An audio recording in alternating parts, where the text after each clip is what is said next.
All right, is it recording? On the offensive. On the offensive. Hello, everybody. You are listening to the On the Offensive podcast. This is Ace. I am here with my good mate, Perso. How you going, Perso? Hello, Person McMahon here, ready for a nice wrap-up of the month's news. How you doing, Ace?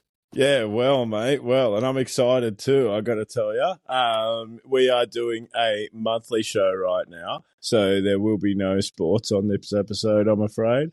If that's what you're here for, stick around anyway. You might like what you see. You never know. We'll be catching up with all the other sports stuff. Next week, we'll quickly wrap up the previous week, and then we'll be right into Magic Round. That episode should be coming out around Friday, so look out for that. As for this one, this is your monthly wrap-up of your world news, and it'll be led mainly by my good mate here, Perso. Perso, over to you, mate. How you been? Yeah, good. I've been really busy, so I apologize for the lateness of this episode as well. And, you know, at the start of the month, start of April, I was a little bit worried because there wasn't that many stories, but then there was just a flood of stuff, and now we've actually got too much stuff to talk about. So let's get right into it. First thing that I thought was interesting was the Giza pyramids. You saw what they found underneath, allegedly?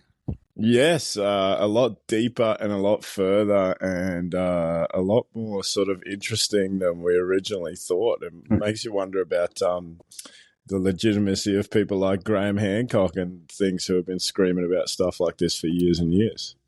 Yeah, well, even before I heard about Graham Hancock, I was reading a bit about how Egyptologists are basically completely full of shit. Right. They talk a lot of crap, and, you know, because people base their careers on certain things, and then new information comes out, and they don't want to have to rewrite all of their books or admit that they were wrong. There's a lot of ego there and a lot of protection of, you know, in general, they kind of obfuscate our history as a people. You know, and our ancient history and ancient civilizations, advanced technology and stuff like that. Now, you might have seen the actual pictures of like these coils. Now, that seemed to be like more of a artist interpretation or rendition, because what they actually used was a type of like an underground radar, and they could see something, but it was actually very blurry. So we don't actually know exactly what it was, but we know that there's something there. So one of the ideas is that the pyramids could have been a type of power plant, like an energy generator, which could explain why we see pyramids all over the world in every continent from the ancient times, because they're not going to build them for no reason just because they like triangles, you know?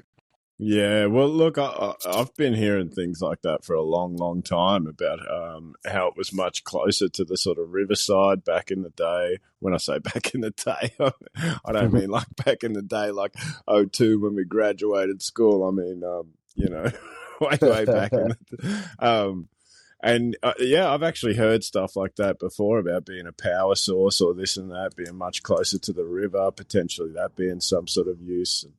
It's interesting to hear all that coming back around.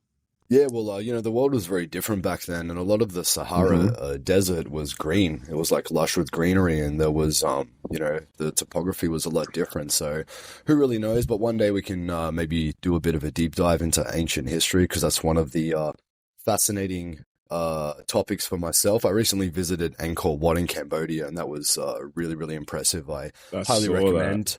Yeah, I highly recommend anyone if they've ever get a chance to go there, because it's an awesome place, and you could spend.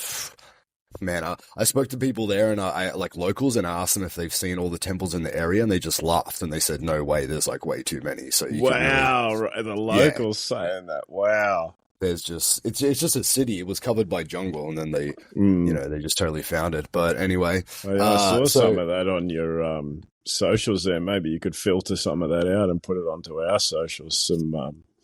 Some quality photography happening up there. That was that our friend Jacob. No. I went there by myself, and I was Oh, that just was walking before along. the arrival of Yeah, Jacob. yeah. There was a guy came along as I was walking in, and he's like, "You want a tour guide?" And I said, "Well, I don't really believe the official stories, but it was only like 15 US dollars." So I said, "All right, come along and tell me what." But he turned out to be a way better photographer than an actual tour guide. He knew where all the good Okay, spots were, so that was worth it. $15. Well spent. Yeah. So Nice. yeah. Anyway, moving along. Trump is the new pope. That's an interesting way to put it. I Yeah, haven't so seen the smoke coming out of the White House yet, but all right. I'm sure you're going somewhere with this. I saw the smoke from the White House, but that was previously when Hunter Biden was in there with his crack pipe out of the window. No, but Trump, for some reason, decided to post an AI photo of himself as the Pope, which was hilarious. Oh man, it pissed off people. It's funny because it pissed off people who don't really care about Christianity, but they just want to find anything to be mad at Trump about. So, it kind of annoyed the Christian conservatives as well. So anyone who says that Trump is a Christian conservative, I don't know about that, because you wouldn't be really. It's a bit sacrilegious, arguably, I think Trump is whatever he needs to be politically at any given moment at time. Yeah, that's a fair call. So yeah, we had the Trump tariff discussion at the start of the month. Just a few figures and numbers that I found, which was interesting. So back in 2008, the U.S. national debt was $8 trillion. It was reasonable, and now it stands at $36 trillion. So but when there was the status quo, people were angry about it, but there wasn't that much controversy. But as soon as Trump tries to start doing something different, all of a sudden people pretend to care about the stock market, even if though they don't have any stocks. But one thing I'll criticize Trump about is he was talking about reciprocal tariffs and stuff, but it wasn't actually the tariffs that he was talking about. It was a trade deficit that he has between different companies. So he wasn't very clear about that. Now, do you know, so you got a country's GDP, right? Their gross domestic product. And a lot of that is based on like imports and exports, trade with other countries. Yep. The global average for a country is actually 46% of their GDP comes from global trade. Now, Korea and Germany have 40% of their GDP. Now, China, surprisingly, is only 20% of its GDP is in foreign trade, and 14% of that is with the US, which is much lower than I actually expected, right? Okay. Yeah. And like when we look at what they're actually importing and trading with, the US is kind of at a disadvantage because the US imports from China electronics, industrial machinery, very, very important things to keep the country running, while China mostly imports soy, corn, and meat. And which they can get that from anywhere. So China's in a little bit of a stronger position there. So yeah, sounds like it. A lot's happened in a month. There's negotiations and stuff like that. So we'll see where that goes. But I think this is sort of like the negotiation phase. But hopefully they can come to an agreement without too much bluffing and arguing and stuff like that, and hopefully it doesn't impact global trade that much. So fingers crossed they can come to a mutually beneficial agreement there with trade. Well, I've heard a lot of people say that a lot of this stuff is just straight out of the Art of the Deal playbook. I mean, he's written it right down in front of all of our faces once before, and now he's just playing it out. And Trump's which is interesting, but we've seen that backfire with himself before with his casino deals and stuff like that. So it is a concern, but it's something to watch, and I'm glad you're keeping an eye on it because it scares the shit out of me. Yeah, I know, and it's some people would say the art of the deal. Yeah, okay, you can do it in business, but when you're talking about like global trade and global security, it's not that good. But I mean, so that's far, sort of what I mean, yeah. My take on Trump is he's not the most intelligent guy. He's not stupid by any means, and he has very good instincts. A lot of the times, he doesn't really plan out everything, but his instincts are very good. Okay, fair. So yeah, and like you said, art of the deal, it's like, come out with an outlandish claim or outlandish offer and then meet someone, pull back halfway and then get ask for more than what you actually want. It's basic negotiations, right? Something else that was interesting was talking about the election with Trump and Kamala Harris. Trump, Gambala. excuse me, I'm talking. I'm speaking now.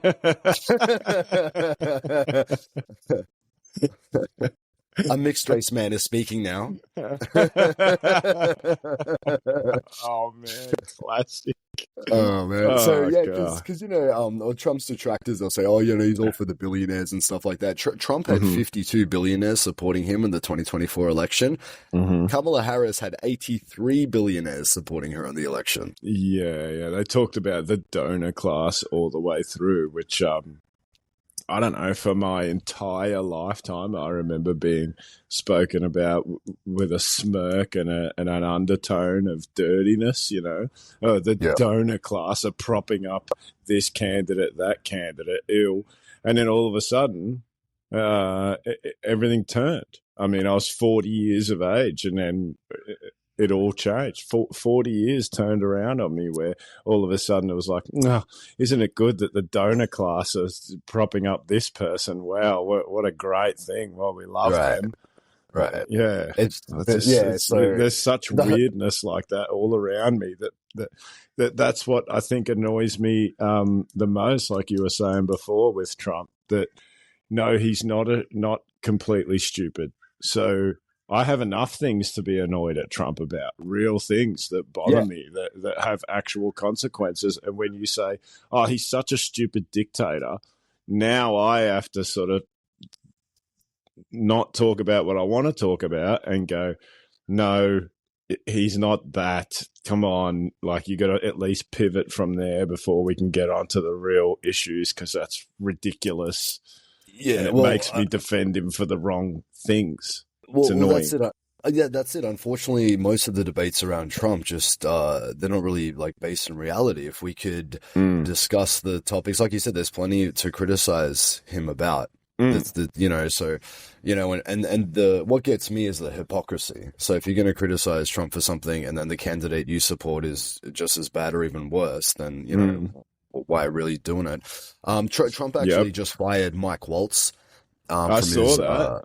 Yeah, so Mike Waltz, this is surprising actually, because Mike Waltz is a very pro-Israel. Like, Trump is very pro-Israel and most of his cabinet is also the same. But Mike Waltz, I think, was a little bit too extreme. I think he was maybe doing kind of deals on the side with Netanyahu. He was very hawkish on attacking Iran. So that's a good sign. He led the signal chat. Yep, that too. That was his leak. I can imagine even just that. You can imagine the pressure from people to be like, dude, how is this guy still there? No one's going to take him seriously. You cannot say from now on, you can't say, well, Mike Waltz told me this was a good idea, blah, blah, blah. You just can't say that anymore because the media is going to tear you to bits. And rightfully so. Well, yeah, maybe that was just a lot of pressure as well, but it's understandable. And that was a good move, whatever the motivations there were. So moving on, Yemen, the Houthis, they are fucking an effective armed force. Like they're doing very, very well. Last year, a Houthi missile got within a nautical mile of the USS Gravely missile destroyer, and that was seconds from disaster. It was the last line of defense, and the automated defense system, took that missile down, and allegedly a Yemeni drone impacted just 200 meters off the bow of the USS Eisenhower aircraft carrier. Wow. Now, there's another aircraft carrier, the USS Harry Truman. I don't know if you heard that they lost an F-18 fighter jet. It fell overboard. Oh, right. No. Okay. Yeah, so they're worth a nice $60 million, and it was being towed, and they had to do a sudden and yeah, well, I mean, these aircraft carriers are worth billions. If the Houthis ever manage to sink an aircraft carrier, that will be that will be a game changer. But they're in a little bit more trouble than the U.S. Navy would like to admit. So this F-18 was being towed, and the Truman had to perform a sudden and intense maneuver to take evasive action to avoid the incoming fire from the Houthi drones and missiles, and they lost the fighter jet in the process. So Wow. it's a bit of a complicated situation, and I did criticize Trump for what's happening there, but I thought about it, and the only saving grace for Trump is that he didn't start this war. He inherited all this mess from Biden. And Sure. Yeah. Okay. Yeah. and I understand, because like the reason why the Houthis are attacking the ships is because of Israel and what Israel is doing over there. It's in retaliation for that. So that's one reason why the US is there, but they're also protecting shipping. So you could argue that the Yemenis are on the right side of history, but they're on the wrong side of the law, because they're impeding free passage, free travel for cargo in international waters. And so in a way, the USA has no choice but to fight back. And shipping is actually 90% down through the Red Sea, and it's forcing a lot of these cargo ships to go around Africa. Yeah, I mean, it's a back and forth. They would feel like they're sort of forced to impose this on those shipping lanes because of what they're going through. Don't forget that Yemenis have been going through this since Obama, a bombing raid that he conducted on Yemen in order to placate the Saudis. I think I've spoken about this before on this pod. Yep. Yeah, I know what you mean, but it's just it's also gross. It's also just a carry. There's 0% diplomacy. It's also just a carrying over. And I know it seems like, the Houthis are a terrorist group, blah blah blah. But you could say the same for Hamas. Yeah, and the Houthis actually respected the ceasefire, because Israel had a ceasefire and the Houthis stopped their attack, but it was actually Israel who broke the ceasefire, and then the Houthis started their attacks again. So this could be resolved, but it would involve addressing what's happening in Israel, and that's a different story. So speaking of Israel, they just killed 15 medics. Oh, great. Buried them in shallow graves. They said that they approached suspiciously with no markings, but a video recovered off a phone of one of the victims actually showed that they did have their lights on. They were clearly marked, and either it was a big mistake or they were purposefully targeted. But so Israel did. When you were there, you saw this happen. No, you've never been? You mean you've never been? You've never been? Why You've never are you been talking? How do you know anything about what happened? You've never You should been. have the courtesy of being in a place where people are being slaughtered before you speak of it. You need to experience a missile, and then you'll understand if it's actually happening. But yeah, anyway, so they we'll get to that later. That's actually on my list of topics. That's in your notes. Yeah. Okay, great. Yep. Israel killed 436 people in one night, including 183 children, 94 women, 34 elderly. I think they maybe broke a record, killing 90 children in 51 minutes, which is not a record that you want. Also, Israel has killed more journalists than were killed in World War II and Vietnam War combined, which is actually kind of like a double war crime, because by killing a journalist, you're preventing the reporting of other war crimes. Wow. So it's just the numbers are getting beyond like it's almost too much to fathom at this point. Well, it's hard to argue that it's not a genocide, and like the detractors, the critics will say stupid stuff like, well, they didn't kill them all, so it's not a genocide, as if you need to completely finish the job. Okay, let's just say it's that doesn't mean genocide then. Yeah, if you try it, then you're doing it. If you try genocide, you're conducting a genocide. You still get in trouble for attempted murder, even if you don't. Yeah. So, the thing about Israel, I was thinking about it, and they've kind of dug themselves into a hole, and they've made a huge miscalculation with the stuff that's gone on recently. Because the thing about Israel is they've weaponized empathy. So they've the media and all of the stuff has used empathy to get sympathy from people for Israel. But Mhm. now, but you can't have selective empathy. If you have empathy for a child who dies on this side of the border, and you're a normal person with a conscience, you're also going to have empathy for someone who dies on the other side of the border. So Right. that empathy kind of backfired, kind of against them. I saw a Holocaust Wide survivor. empathy. Right. I You're saw supposed to have wide empathy.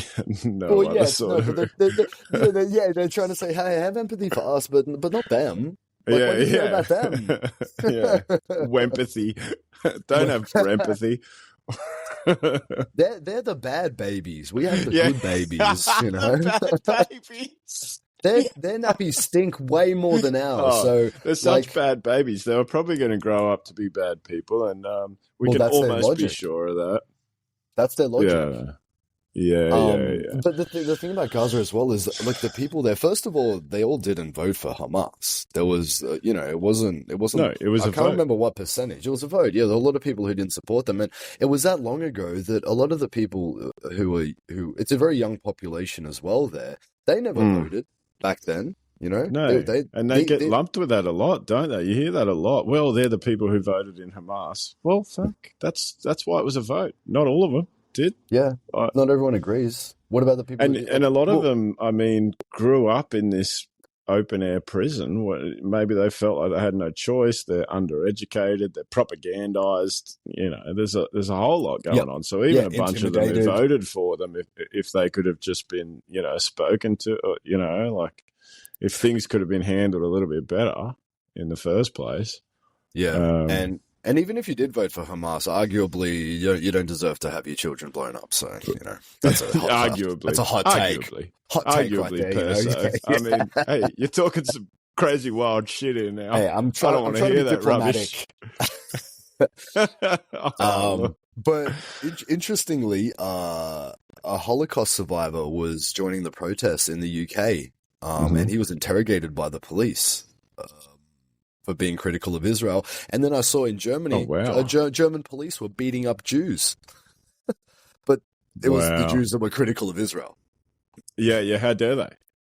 I know. I mean, that's completely wrong. We don't do that in this country. How dare you? Very, very bad optics there. Germany beating up Jews. That's not a good look. Yeah, obviously. I mean, we've really come full circle, haven't we? Oh man, They went like way over the top with the no. Look at us now. We are so progressive. Look. Yeah. but don't say that. That we beat you. Yeah, and then history stopped for 6 years, and then we picked up again, and so we were very progressive. Yeah, but they weren't. Obviously, that wasn't going to be broadcast to the world. Moving on. Did you have anything else to comment on this clusterfuck of a situation in the Middle East? I mean, not a lot more than I already have with any more sort of lack of intelligence than I've already displayed. Yep. Well, there was a big explosion in Iran in a port. 28 killed, over 1,000 injured. God, this scares me. Could have been an accident, but coincidentally, it happened right around the same time as the US and Iran were holding diplomatic meetings in Oman. Yes. So we have some theories about who maybe caused that explosion, because do you remember the one in Lebanon? This sounds like a big, huge accident. This sounds like a very reminiscent accident of when that pipeline accidentally blew up by accident. The Nord Stream. Yes, this is reminiscent of that. This is reminiscent of Lebanon. This is reminiscent of many things. Expand on Lebanon for me. Well, yeah, if you might have seen that footage. There was a lot of footage of this massive explosion also in a Lebanese port. And then, when things like this happen, it could be a coincidence, but then also these explosions benefit a certain country who's at war with the country that suffered the explosion, right? The old follow the money. Yeah, who benefits, follow the money is usually how you get to the bottom of what happened. Pakistan and India kicking off, two nuclear powers. They almost at war. There was a terrorist attack in Kashmir, which is the disputed territory between Pakistan and India. They both won it. And India responded very strongly. I believe they cut some water off, or moved troops in. They were very, very unhappy with that. And I saw something very interesting. The defense minister of Pakistan was doing a TV interview, and the female anchor was kind of like lecturing him, like, oh, what's with Pakistan, funding all these terrorists, a lot of terrorist attacks come from Pakistan. And in a moment of openness, saying the quiet part out loud. Well, he basically kind of came clean, and he kind of admitted, he's like, yeah, we sold out Pakistan, we sold out to the US and the UK for the past 30 years. Wow. They've used our country as a training ground for their terrorist proxy armies, and he kind of admitted it. And that started back with the Soviets, when they were fighting the Soviets and they were fighting the Mujahideen and stuff like that. So yeah, that was very surprising. Wow. And then this the goes anchor, back a long, long way. yeah, and then as soon as he said that, the news anchor very quickly changed the subject because So anyway, a squirrel on water skis today. Yeah. No, but back to this terrorist attack that just happened. Like, we don't want to know the reasons why. Well, either she had no idea, or she just, obviously had to change the subject. But also, of course, in Syria, there's, there was a coup there. They took over the government. The Assad regime is gone. And what's happening now is... man. That's the capital of Jordan. Nice. Yeah. So there's been massacres of the Alawites, who are an ethnic group there. And this kind of proves, this is an example of media manipulation, because there's media silence about that. So, the Western media claims to care about human rights if it's a Ukraine or another war that they're fighting, but they're not talking about this because, reasons. Because whoever's in charge of Syria now, the Western countries are indirectly supporting them or tacitly supporting them, which I believe is kind of like an offshoot of Al-Qaeda. So Al-Qaeda were the worst people in the world, did 9/11, but a few years later we start funding them, and now we're on them again, then we're offing them again, and then we're on them again. Yeah. Now, what do they call them? Moderate rebels. Rebels. These moderate rebels. Oh, what are they called again? Never mind what they were called. They're sort of called Al-Qaeda. Yeah, no, they're rebranded. It's a different flavor now. It's different. Yeah. It's not new like Al-Qaeda original, like what you remember. It's a new and improved Al-Qaeda. Al-Qaeda vanilla. So, yeah, basically, if the mainstream news is telling you to feel bad about something, then you're basically being manipulated for ulterior motives, if you can remember that. Very much does seem that way, doesn't it? Yes. So, like, with Ukraine as well, like, they don't talk about who started Ukraine. They don't talk about why Russia took Crimea, or how the Russians were already in Crimea. There was no word of the killings in the Donbass, which is what led to the Ukraine conflict now. Back when there was a coup in Ukraine. 2014. The Ukrainian government was killing its own citizens in the east, Ukrainian citizens who were ethnic Russians. They killed over 10,000 of them, and the media was silent. Well, how come those Ukrainians didn't matter? But then all of a sudden, when Russia comes in, we must save every Ukrainian. So that just goes to show you that was a lot of bullshit. And a good analogy there was, like, when we're talking about who's the aggressor, because if you go by the Western media, Russia is extremely aggressive, always starting shit by evil dictator, bad. Unprovoked war. Yeah, unprovoked, right? So is Russia closing in on the USA? Like, is Russia putting bases and troops in Mexico? What would happen if they did that? What do you think? Total annihilation. USA would invade Mexico and take care of the problem. But when the USA pushes himself up against Russia, then Russia's the aggressor.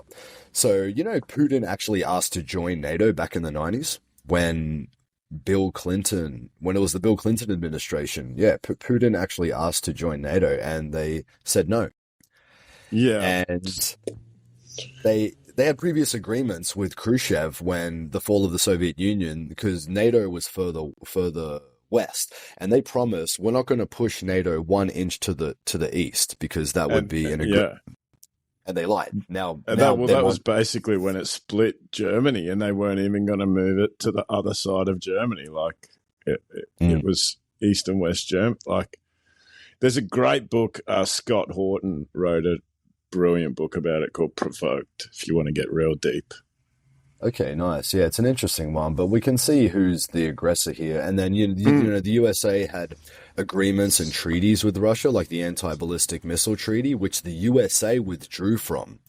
That's direct aggression. And like putting ballistic missile weapons and stuff like that in the area, that's extremely aggressive. So recently the Putin envoy says that Trump avoided World War III, which is a good one there, because Biden refused to talk to Russia at all. Yes. And the New York Times actually put out a recent article. It's called The Partnership, The Secret History of the War in Ukraine, which is basically admitting that the USA is involved. Oh, wow. From the Times. Yeah, it's wow. There was also one with the Times about when the election happened, the previous election, and they said they fortified the election, which was their way of explaining how they kind of rigged it. Yeah. Okay. Yeah. But so in that article they admit that there's a US base in Germany who's supplying Ukrainians with the coordinates of Russian forces in their soil. So it's basically the US versus Russia, but they're just, you know, they're using the Ukrainians as their proxy, and then they wipe their hands clean, and they're like, well, we're not attacking Russia. We're just helping the Ukrainians attack you, which they wouldn't be able to do as effectively if USA wasn't involved. Yeah, of course, or at all. Yeah, and that goes to the Nord Stream pipeline, which you just mentioned as well. Yes, which they originally said that Russia blew up their own pipeline. Yeah, okay, make that make sense. Yeah, exactly. So it made a sort of strange thing, because it was almost, well, if it's their pipeline, then it's kind of an attack on a NATO nation, which means we should all be getting involved and turning our weapons towards you, because, well, that's what the rules say. Yeah, well, I mean, because this is a German pipeline, you've attacked it, you've blown it up. Now we find out it's you. Isn't that what we do? Isn't that what our thing is? Well, yeah, who attacked it? It's probably the CIA. Like, it's most likely. That's what I mean. And the US. So you're right. So that's an attack against an ally. Yeah. But, so that's the rules, right? I mean, yeah. And if Ukrainians aren't attacking Russia, they're selling all the weapons on the black market. The weapons in the US. And Tucker Carlson was saying that he's got direct evidence that the Ukrainians are selling weapons on the black market to Mexican drug cartels. So those weapons are winding up back down there, which I wouldn't be surprised about. Man, I am really enjoying some Tucker Carlson content of late. I never thought I'd say that a long time ago when he was a Fox guy, and I just didn't sort of go along with that style and that rhetoric, and now I'm really paying attention to him and listening to him and seeing him for what he is, and a guy who supported Iraq and now really regrets it, and he actually can see the right from the wrong. And I don't know, I like that guy now. I'm a Tucker guy. Well, I liked him when he was on Fox because he was the only mainstream news anchor who was speaking what seemed like a little bit of honesty, and that's why I liked him in COVID. Yeah, he was the most popular mainstream news anchor, but I was also very conscious and aware that he was limited to what he could say because he was on Fox News. So the worst thing they ever could have done was fire him, because now he admits all that now. Now he can say whatever he wants. So they actually should have, if they wanted to control what he says, they should have kept him at Fox. But now he's doing very well, saying whatever he wants. And he had a really interesting interview with Matt Walsh the other day. And Matt Walsh works for the Daily Wire, who's it's run by Ben Shapiro, a very, very strong pro-Zionist. And they were talking about how if a country depends on another country for aid, Matt Walsh was saying that country is not actually a real country. Yes, I saw that. Yeah, I did see that, because I watched that Tucker, because like I said, I'm sort of getting into Tucker now. I thought Matt Walsh was a bit much for me. He's a bit far on the he's very pure conservative. He's not really much of a freedom liberty guy, like I sort of hoped from him. Right. But yeah, I did notice he said that, and for a guy who works from the Daily Wire, it's like, have you still got your job, bruh? Because you better be reading some emails, man. I think you might be in trouble for that. Yo, that's exactly what I was thinking. I wonder now if that's going to piss off Ben Shapiro, and what if they fire Matt Walsh, and then he's going to go down the Tucker Carlson route. Now he can talk about anything he wants, right? So we'll see what happens there. I like Matt Walsh, even though I don't agree with him on everything. Yeah, having heard the way he talks, yeah, he's funny. His documentary was very good. It was very Borat-like. Of course, it never got the accolades of Borat because it wasn't saying the things you're supposed to say, but it very much had that vibe. I really enjoyed it. He's pretty funny. If I agree with him or not, he's a funny guy. Well, that documentary should have won. What was it? There's like an Academy Award specifically for documentaries, and he should have won because I think it was one of the highest grossing, if not the highest grossing. But they somehow, against all odds, they somehow managed to exclude Matt Walsh from even being there for obvious reasons because he's going against the establishment. But that was a great documentary. What's it called? Am I Racist? Am I a Woman? What is a woman?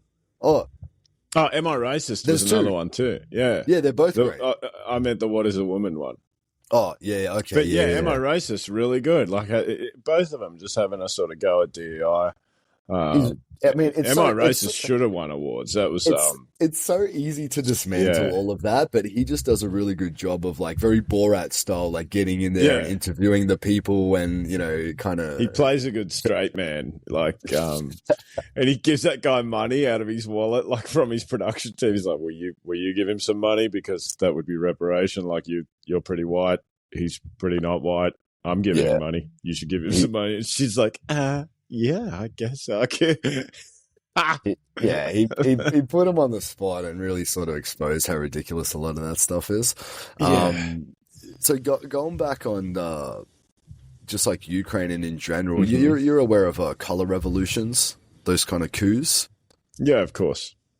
So I just wanted to sort of outline this to people because one of the MOs of the CIA and intelligence agencies and stuff like that, if there's an overseas regime in a country that they don't like, what they do is they foment what looks like a revolution, and they try to make it look like the citizens of the country want their own government gone, so they can come in and then save the people and remove the government and be the heroes. But the way that they do it is, like, for example, you can have 60%... prop up protests and but the protests, you can pay like 40,000 people to protest in the street and then use the right angles and stuff, and then it looks like the whole country is angry at the government. But meanwhile, 60% of the country is against what's happening, but they're just staying at home and no one knows about that. So that's one of their tactics.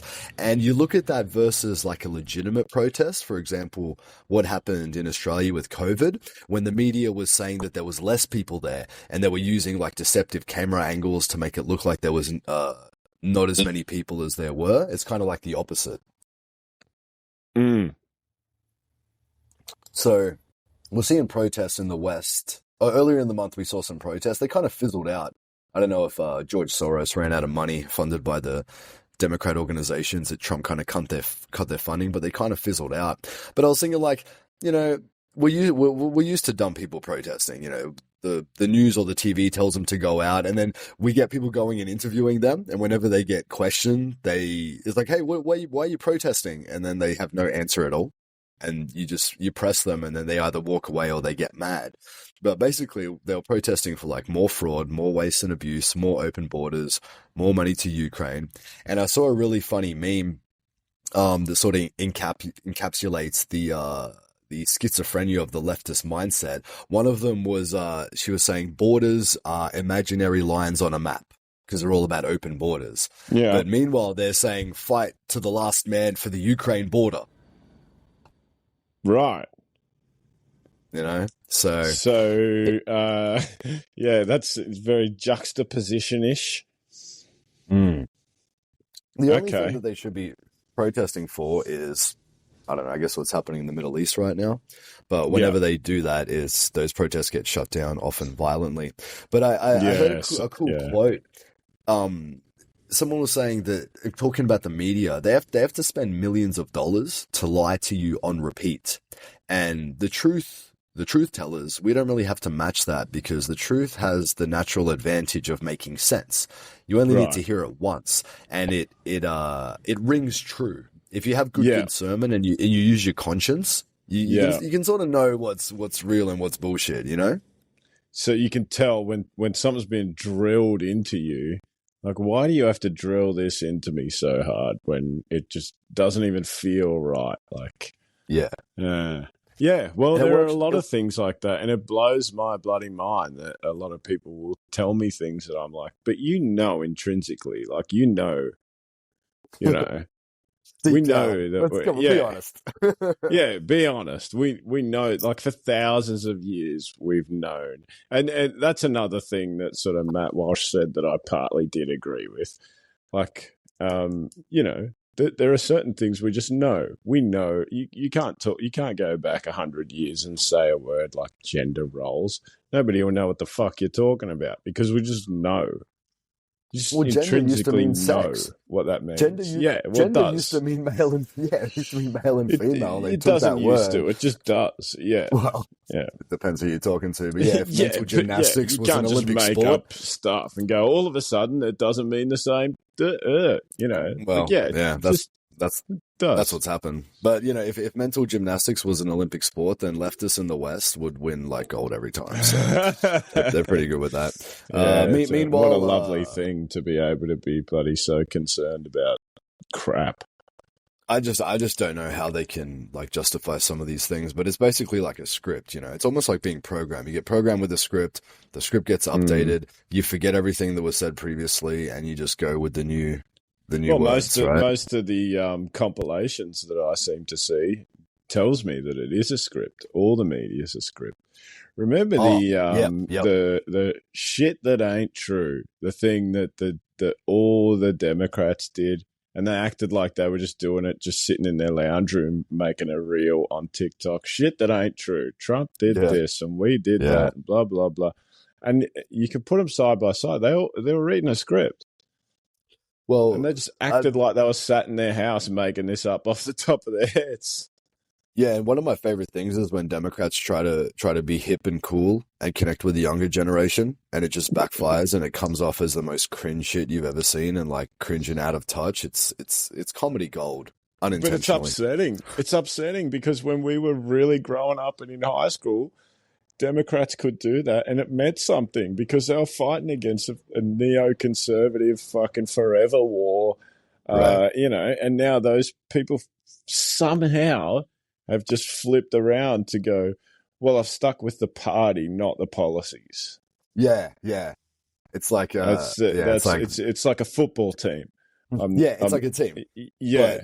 But like what I would be like if the Dragons just decided to play some totally different style and started losing all the time, and I'd be like, well, I got to stick with them because that's But that's not what we do for our lives, Like, I know it's not a game. Like, fuck, this is not a game. Like, well, what you were saying before, Obama came in and he ruined that because everyone supported Obama, and then he was continuing and making more war. And they go, oh, I guess we're doing more war now because a black president's doing it, so it must be okay. And hey, no more free speech. I used to like free speech, but now I don't. It makes me feel weird. So shut up. I do feel a lot of that with this fucking guy as well, to be honest. Like a lot of the new age base who were like, yeah, we're so excited for the end of all that shit. And then we just see celebrations of bombings of fucking Houthis. Yes, Houthis bad, but this and that. But maybe, not the whole apartment building because the target is in there with his girlfriend. Yeah. And it's an apartment block of 67 fucking units, all of which are housing families. Right. One person inside is a target.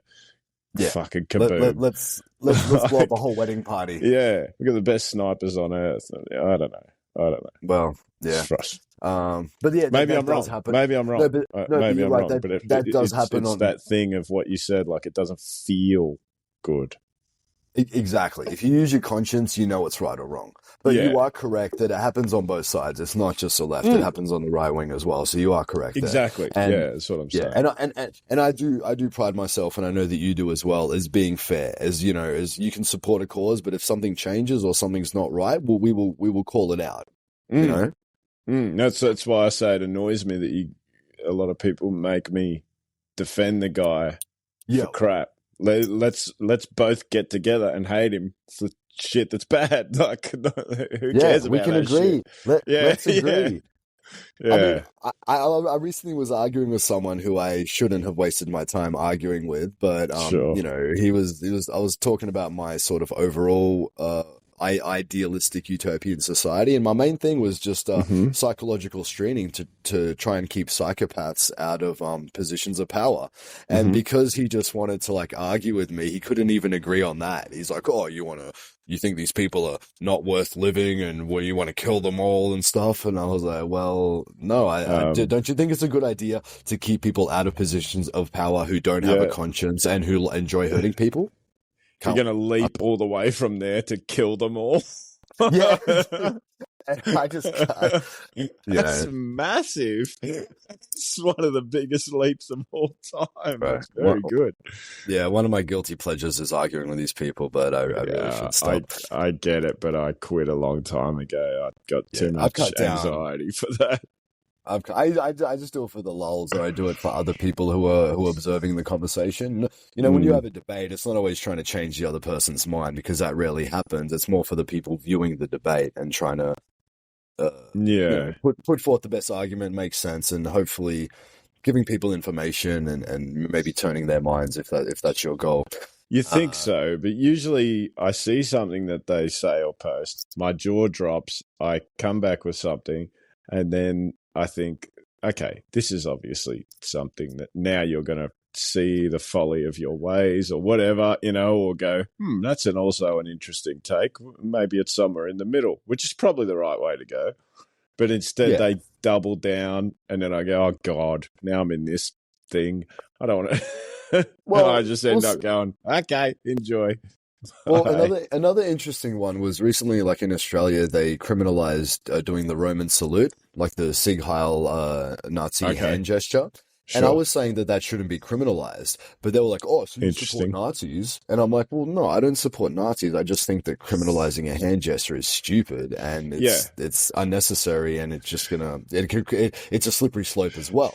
It could lead to mistakes and things like that, and it being used against people for the wrong reasons, and just, trying to catch someone in some footage, or somebody waves to somebody, they go, no, you meant it as this. No, I didn't. Well, now it's he said, she said. And yeah, you hail a taxi, next minute you got a $10,000 fine. I mean, like, that's not what's going to happen, but you know what I mean? No. But yeah. But you got to take things to the extreme to get to nut it out. Yeah.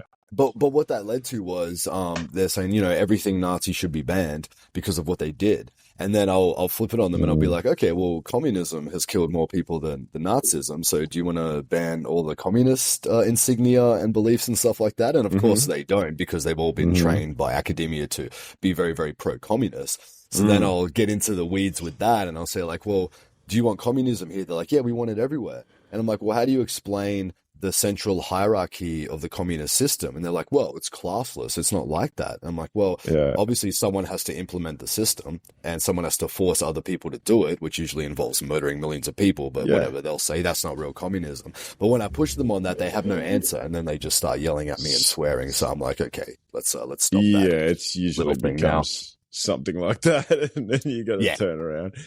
Every good communist nation needs a Chairman Mao.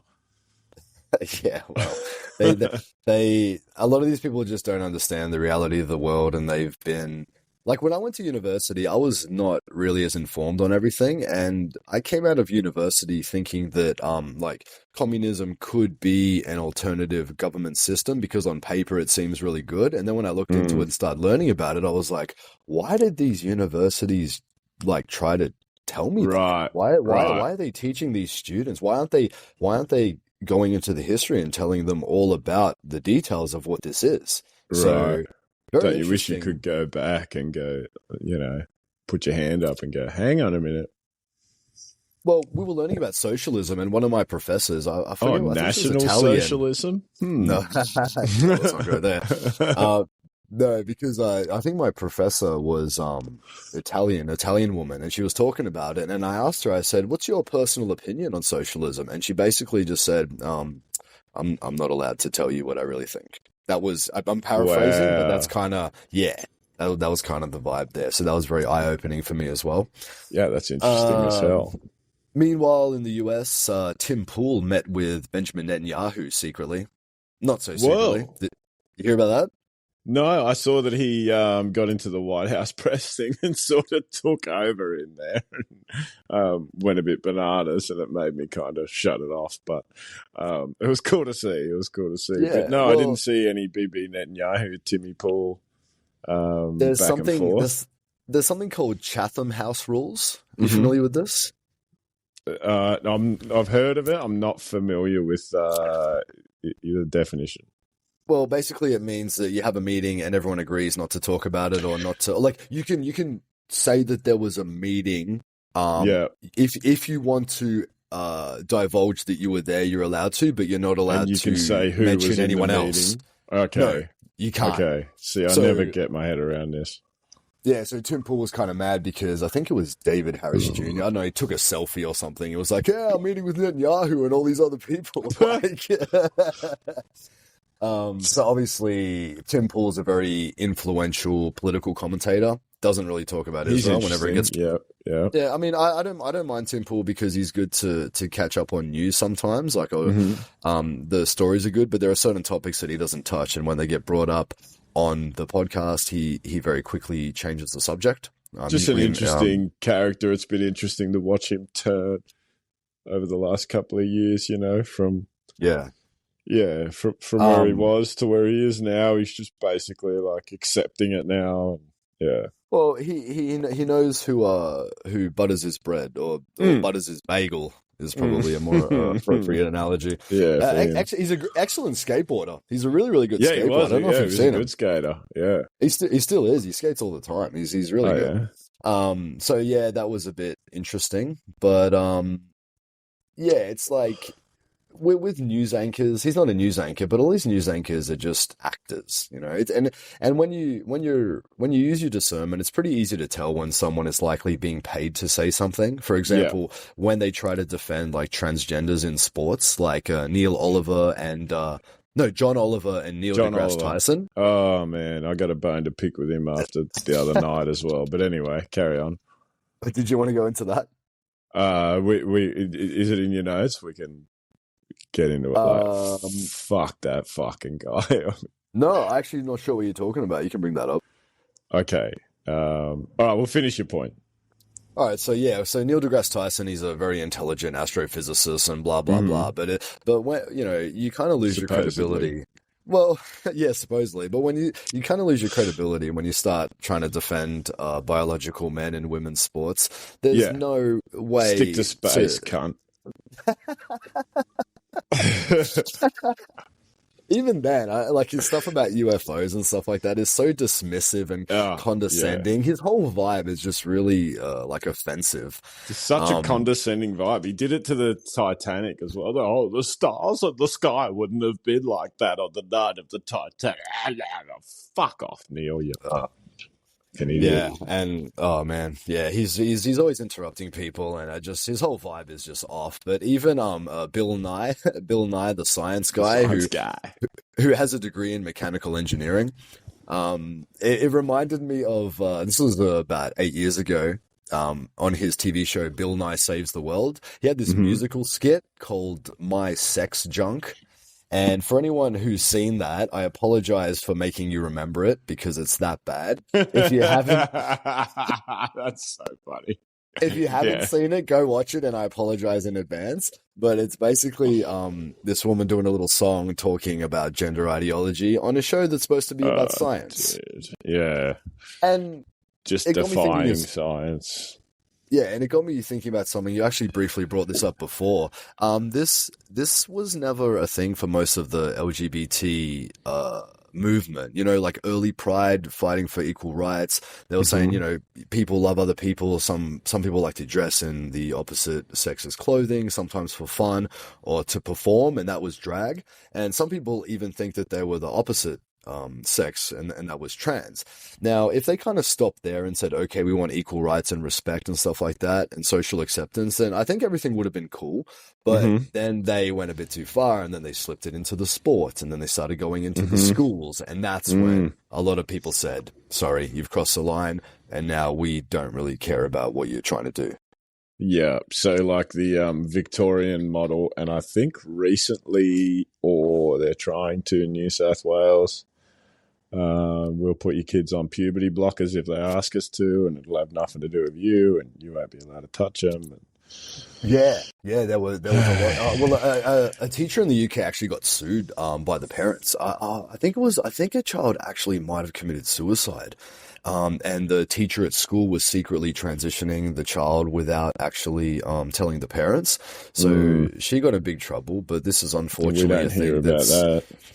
Yeah, unfortunately, that's a little bit more common in a lot of the liberal states in the US. But the NHS, National Health Service in England, it actually just said that they're going to test all trans children for autism because there is an extremely high rate correlating autism with transgender in the youth. Now, so yeah, I'll give credit to the UK there, and they actually banned the use of puberty blockers for transgender youths under 18. They did that late last year. So it got to the point where slowly, they just had a women's sport thing in the UK as well, but they got big fucking problems over there with their, free speech laws and censorship. Yeah, and although we're not much better in Victoria and New South Wales, you're not allowed to say the wrong prayer anymore. Like, well, that's actually in my notes. Yeah, we're gonna get into that. Okay, so that's in my notes. Sure. So while we're on the autism thing, can I just have a go at John Oliver? Yes. He had a good go at Robert F. Kennedy Jr., Bobby Kennedy's child, who's in the Trump administration in the National Health Organization, right? Yep. The Maha movement, Make America Healthy Again. He mentioned looking into the epidemic of autism. He and Trump were talking about how when they were kids, 1 in 10,000 people had autism. Now it's 1 in 37. John Oliver had a big problem with this. Autism's not an epidemic, it's a diagnosis. Some people just have it, that's how it goes, and for you to say it's coming from vaccines, you're a piece of garbage, blah blah blah. John Oliver's very anti-health by the sounds of it. I don't understand what the problem is with having a look at something. Hey, there might be a correlation. Correlation does not equal causation, and RFK never said that it did. But if it does, we'll find out. Yeah. He said by September, we'll know. And he got, John Oliver thought that was a thing that we haven't been able to find out for 100 years, and you think you'll find out by September. Well, now that we're allowed to look, maybe he fucking will, mate. I mean, like, to just rip him to shreds over this, it just shows where your allegiances lie. You are pure, paid off human garbage. It makes me sick. I tried to stick with John Oliver for so long because back when I was a fucking, I don't know, I was a bit of a fucking lefty that, I thought I was on the right side of things back in the day. I really thought John Oliver was so good, ripping these Republicans apart, ripping these neocons to shreds. These guys want to charge you out of your tax money for this and that. And he seems so righteous to me. This is gross, going after the health of human beings, especially when you're not. I mean, it's the same coming from me, I suppose, but when you're not even from that country to go, you piece of shit looking into the health of your country, like, fucking hell, mate. Yeah, it makes it worse, doesn't it? It just seems gross. And he's not Yeah, well, saying I'm gonna fucking stop kids from getting vaccinated. He's not saying any of that. He's saying no. I'm just gonna do some testing and we'll have a look. And if it does cause a problem, we'll maybe take what the problem is out of it and keep it on the market without that part in it, or Well, whatever. Maybe we can fix it from there. Maybe this and that. Like, I don't see the problem with that. Isn't that science? Isn't that what we do? We yeah, continually well, look and try to improve. that's kind of like the vibe of the entire left, like the angle that they're coming from, right? Because what they say is, if you say that autism rates have risen, what they say is we've got better diagnosis now. So it was always there. We're just able to more properly diagnose it, which is not true because maybe with like Asperger's and there's the autism spectrum where people have a mild case and it's not really easy to identify. But then you've got cases of like full blown autism where people need constant care and they can't function properly. Yeah, the like love those on the cases are spectrum right. kids, those fucking motherfuckers, dude, they're awesome. Yeah. No, but like I don't see the what the autistic problem is with them, No, actually. but this is the thing when you're trying to find out what the cause is, they twist Yeah. it and they're saying, why do you hate autistic kids? And it's like, well, that's not a good argument. That's not what I'm I'd saying. just Fucking prefer my child to be, like easier and, like raised regular and social and have a really good time. yeah. But like you were just saying, have that life, to have the life more similar to what I had and less similar to what an autistic kid's life is like, especially if it's extreme. But like you were saying, like what's wrong with finding the cause? And the weird thing is when sometimes they even ignore the rise, like they completely ignore the rise at all, and that's weird. That just shows a desperate attempt at totally shutting down and ignoring the conversation. But in my opinion, if they do objectively study this, I think they very likely will find a link between them. Right. Now, that doesn't mean the vaccines are bad. It just means that they need to be tested because surprisingly, a lot of people don't know this. They don't test vaccines for safety.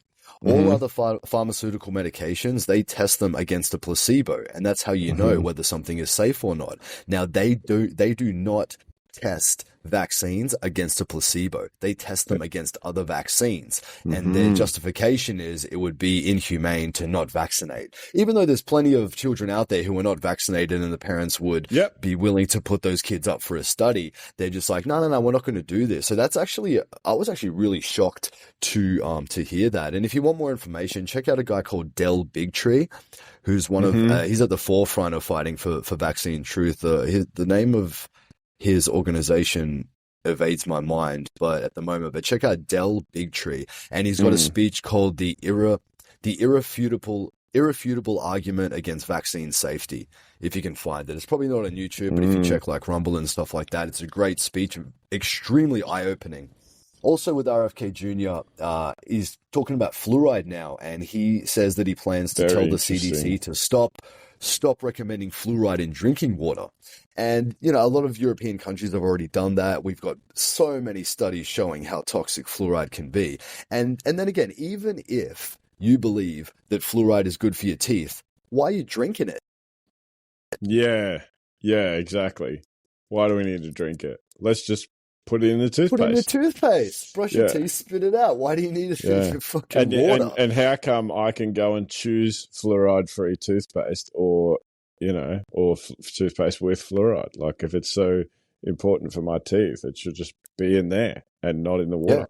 And just and in why, that. And why are they studying a lot of these civilizations, like tribal cultures and developing cultures and stuff like that, who have really, really good teeth? They don't consume processed food. They don't consume carbohydrates, but oftentimes their teeth are perfect and very straight, and they don't drink fluoride. They don't brush their teeth with fluoride toothpaste oftentimes. You know what I mean? Yeah. So it's all things you don't hear about, and anyway, I wanted to get that off my chest. I mean, you've been talking about the vaccine thing for a long, long time. Back when it was when someone was an anti-vaxxer, it was a real thing, and you had to swallow a pretty serious pill to go, you know what? Yeah, I fucking am an anti-vaxxer. I've read enough to think this is bullshit. And you had all your mates against you, and you had strapped your tinfoil hat to your chin and you wouldn't let anybody rip it off you. And now look at us all. I wouldn't call myself an anti-vaxxer, but I question how good and effective these vaccines are. Ever since probably some sort of 5 years ago, I'd say, around that sort of time. Don't know what happened then, but Yeah, well, that term anti-vaxxer is a bit silly because, like, let's say that I wanted fish, clean fish, healthy, without chemicals. Would you call me anti-fish? Yeah. Well, that's the way your fish comes, sir. So don't be such an anti-fishery. Yeah, exactly. So, you know what? I'm not anti that, but they use that term to just sort of smear people, and it sort of shuts down the conversation. But what's wrong with wanting like safer medicine with better testing? I mean, that everyone should agree with that. Yeah, even if it's not, even if it's just like, hey, let's, do some testing. Hey, everybody, it turns out we weren't doing any. We're just going to do some. And you are somehow the enemy for saying something like that. That seems wild to me. And he always gets equated back to like I was saying with John Oliver with, just like when you left a bear in Central Park and you got a brain worm and this, it's like, mate, come on. They're clutching at straws. These old tropes, like, it's got nothing to do with what he's talking about, and if it was coming from someone else's mouth, would it be reasonable? Like, the problem is if the establishment and the industries are forced to admit that they weren't doing actual any safety testing, can you imagine the shitstorm that would eventuate from that when all of these parents realize, like, what, you told me to give my children all of these vaccines and they weren't safe? You didn't know that they were safe? So it's going to be a little bit of a difficult and tricky situation for RFK to navigate with this one. Yeah. Well, I mean, that information is out there, and it's a lot like that informed consent thing. Have you ever read that? The 5 elements of informed consent? It's basically none of them. Yeah. So voluntary agreement, a patient must freely choose to agree to the treatment without coercion or undue influence. Adequate information, a patient must be given enough information. Capacity and understanding, the patient must have the capacity to understand the information. Like, my 2-year-old patient doesn't have the capacity to understand. Yeah. It's and more most of a case parents don't know that that's a thing. No, they don't. Well, they're not even informed about informed consent. If anything, it's a form of uninformed consent. Yeah, or manufactured consent, if you've heard that term before. Yeah. Yeah. So moving on, you're familiar with the term lawfare? Can you explain what lawfare is? Mm-hmm. Oh, as far as my understanding is, lawfare is basically weaponizing the law against somebody who's in your way for some reason, politically or otherwise, like putting them up against rubbish charges that have never been used before. For example, what sort of happened to Trump pre-election. Like saying his house was valued, higher than what it was, and then the bank saying, no, it's not. Apparently which is what crime. Everybody does. It's such a normal thing that everybody does, and they'll go, okay, well, you normal practice, normal practice, making a big deal out of something that actually is not a big deal. And he's got 34 felonies. Like, that sounds so bad, right? So if you find some weird old law against that, you can sort of drill it up and go, oh well, you've technically broken a law that we've never used for anyone else, and we actually don't believe it. If the authorities wanted to come after you, they could find something. You could be a model citizen, but they can always find something because... And they always say that, they say that ignorance of the law is not, justification. Nobody knows all of the laws, especially in Australia. Topher was talking about that, how many different laws we've got, and it's what not lawyers really... are for. Yeah, exactly. What, do you want to give everyone a law degree? I mean, that wouldn't be a bad idea, but, But the reason I bring that up is because there's a lot of crazy stuff happening in Europe at the moment with these elections. In France, Marine Le Pen was surging in popularity. She's actually been sentenced and banned from participating in elections. That's wild. Yeah, they got her up on some bullshit embezzlement charges. Mhm. And what's funny is, even at this moment, her party would lead the 2027 election despite these embezzlement accusations. So Yeah, right. yeah, they're basically hindering the party. And what happened was she didn't embezzle for personal gain, which is probably what they're trying to convey. It was just to support the party. And it's like you said, it's one of those things that many parties have done it. And even if even if her party is guilty of this, it wasn't her. It would have been a lower employee, a lower level. So if they were being fair, they would arrest and charge the lower employee and get her to pay a fine, and then they would just continue on as normal. But what's happened certainly is have a more transparent investigation out there where people can see, all right, well, this is clearly exactly what happened. Like there seems to be no transparency among these sorts of things. yeah, but then they would have to go after everyone, and it wouldn't. They couldn't just single her out. I'm not going to sue because of discovery. It's that old thing. Yeah, so in order to remove her from the election, they put her under. I believe they've convicted her. They put her under house arrest for 2 years, and she can't run in politics for 5 years, plus a 100,000 euro fine. So I don't think that's a good idea, because we've all seen what happens when you push French people to the limit. The old gilet jaune, the yellow vest. Remember that pre-COVID? Yeah. Of course, yeah. Well, they're a revolutionary people. Vive la révolution! Yeah, they love their croissants, their coffees, and a good revolution. You know, a good revolution. Yeah. Oh, we need to take a break from the revolution for coffee and something. But yeah, that actually yellow vest. Do you remember? Like that was there was a build up to that, but the straw that broke the camel's back with those protests was them actually trying to put a no. It was a green tax on fuel. Right. Yeah, they were trying to put another, like an extra, carbon, save the planet bullshit carbon tax. And then the French were just like, are you serious? And then the reason why they had yellow vests is because they were forced by law to all have a yellow vest in the boot of their car. Oh, wow. Yeah. So they put on their yellow vest. Bizarre. And then they started protesting like crazy, and then COVID happened, and then nobody was allowed to protest anymore. Yeah. Wow.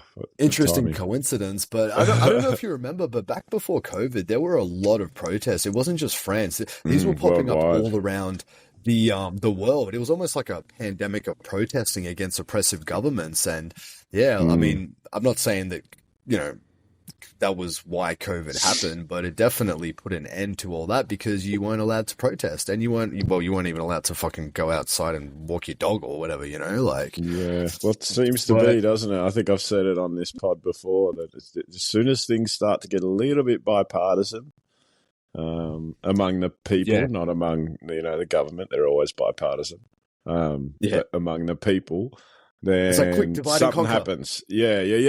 Divide and conquer. Yeah, there's some sort of division will happen, and it's always something very extreme and quick, and then we sort of just move on from there until we see it rise up again. Yeah, it's like bring in the race riots. What have we got? What have we got in our back pocket? Bring it in. We need to split the people up and turn them against each other. Well, now they're protesting the lockdown. Well, BLM them, Jeeves. Oh, of course. Yeah. Here you are. Yeah, exactly. But continuing on in Europe, in Romania, this was a crazy one. There was a candidate named Kalin Georgescu, a populist candidate, and they barred him, attributing the decision to the candidate's supposedly unacceptable policy stances and making declarations contrary to democratic values. The irony there is off the charts. Okay, yeah. So, that guy who's trying to become democratically elected. Yeah. Oh, that's against democracy. Let's just hear his views, and if it's undemocratic, he won't be voted in. That's how it works. It's simply because of his views that he was so popular. So he's very critical of the EU and NATO, and he supports improving relations with Russia. So he I know that's naughty, naughty. He actually came out on top in November's first round of voting. And so what did they do? They blamed Russia, I guess, for rigging the election or something. And Romania's constitutional court declared that it had to annul the entire electoral process for the election of the president to ensure the correctness and legality of the electoral process, which means we need to do it again because our guy needs to win. Yeah, Not you. Yeah, which means that didn't work the way we wanted it to work. So let's try again. Yeah, we don't like you, and you're getting a Democratic vote, so that's anti-democracy. Fucking backwards, right? These Russians are busy. All they ever do is, meddle in other countries' elections, supposedly. They don't have time to even rig their own. No wonder Putin just called an end to all elections. Said, hey, we can't have any more elections. It's just going to be me forever. Because we're busy doing everybody else's elections. Oh, I mean, they're blaming everything on Russia. I wonder if kids in school now are saying that the Russians destroyed my homework or something, We'll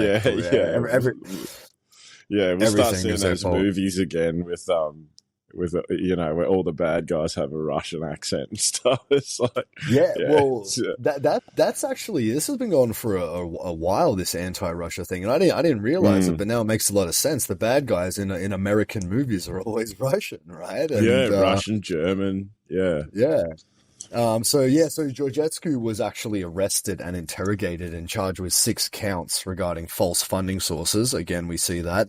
And false information in his last campaign. So, telling the truth is false information these days. Yeah, that's disinfo.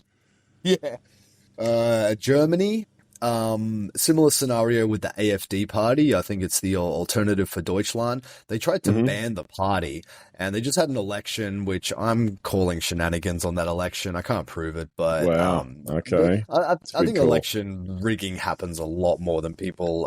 People realize. Such sacrilege. You're not allowed to say it. Well, the funny thing about it is, people agree that the developing countries and those banana republics and those those poor countries, they're like, oh yeah, those elections are dodgy, but they could never be dodgy in my country. Yeah, no way. No, not a Western democracy, not a chance. Yeah, so not unless the people we don't like got in, and then Russia did it. Yeah, Russia did it, and you're telling lies. So the AfD officially became the strongest party in Germany for the first time in history. They were surging in popularity for a while now. But the thing is, they can't really admit that. If they had to admit that, then So interesting to see what happened in Germany. I just saw that the chancellor couldn't get a vote in the parliament. Like, they're supposed to vote for who the chancellor is, and that didn't happen. So it's a bit of a fiasco over there in Germany. Going to be interesting to watch the developments there. But basically, the Germans, I think, are getting a little bit sick of the open border policy and bringing in a lot of importing crime, basically. So Germans don't feel safe. I saw a survey, and they're increasingly not feeling safe in their own country, unfortunately. Yeah, you can hear the same thing from Victorian people actually around here. But it's funny that you say that about Germany, because if you like historically and sort of the way they are about their progressivism, and if you ask me, I'd think, well, they're going to be one of the last countries to turn towards a conservative sort of point of view with the way things are going. And when you look around the West, it just seems to be happening over and over. But it turns out they're not.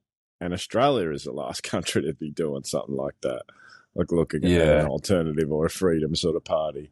And there's other reasons for that. It's a shame that Germany beat us to looking for more sort of freedom and more.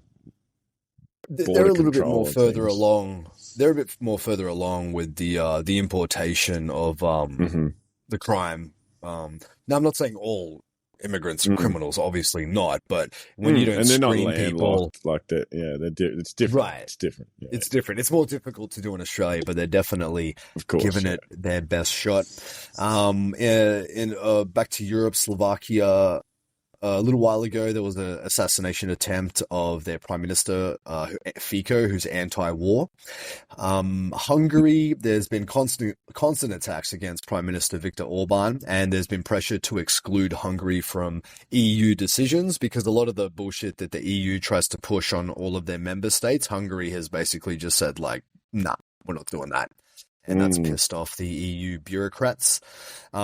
In Estonia, they've amended the constitution to deprive non-EU citizens from voting in local elections. And because it's non-EU, that's mainly targeting Russians and Belarusians.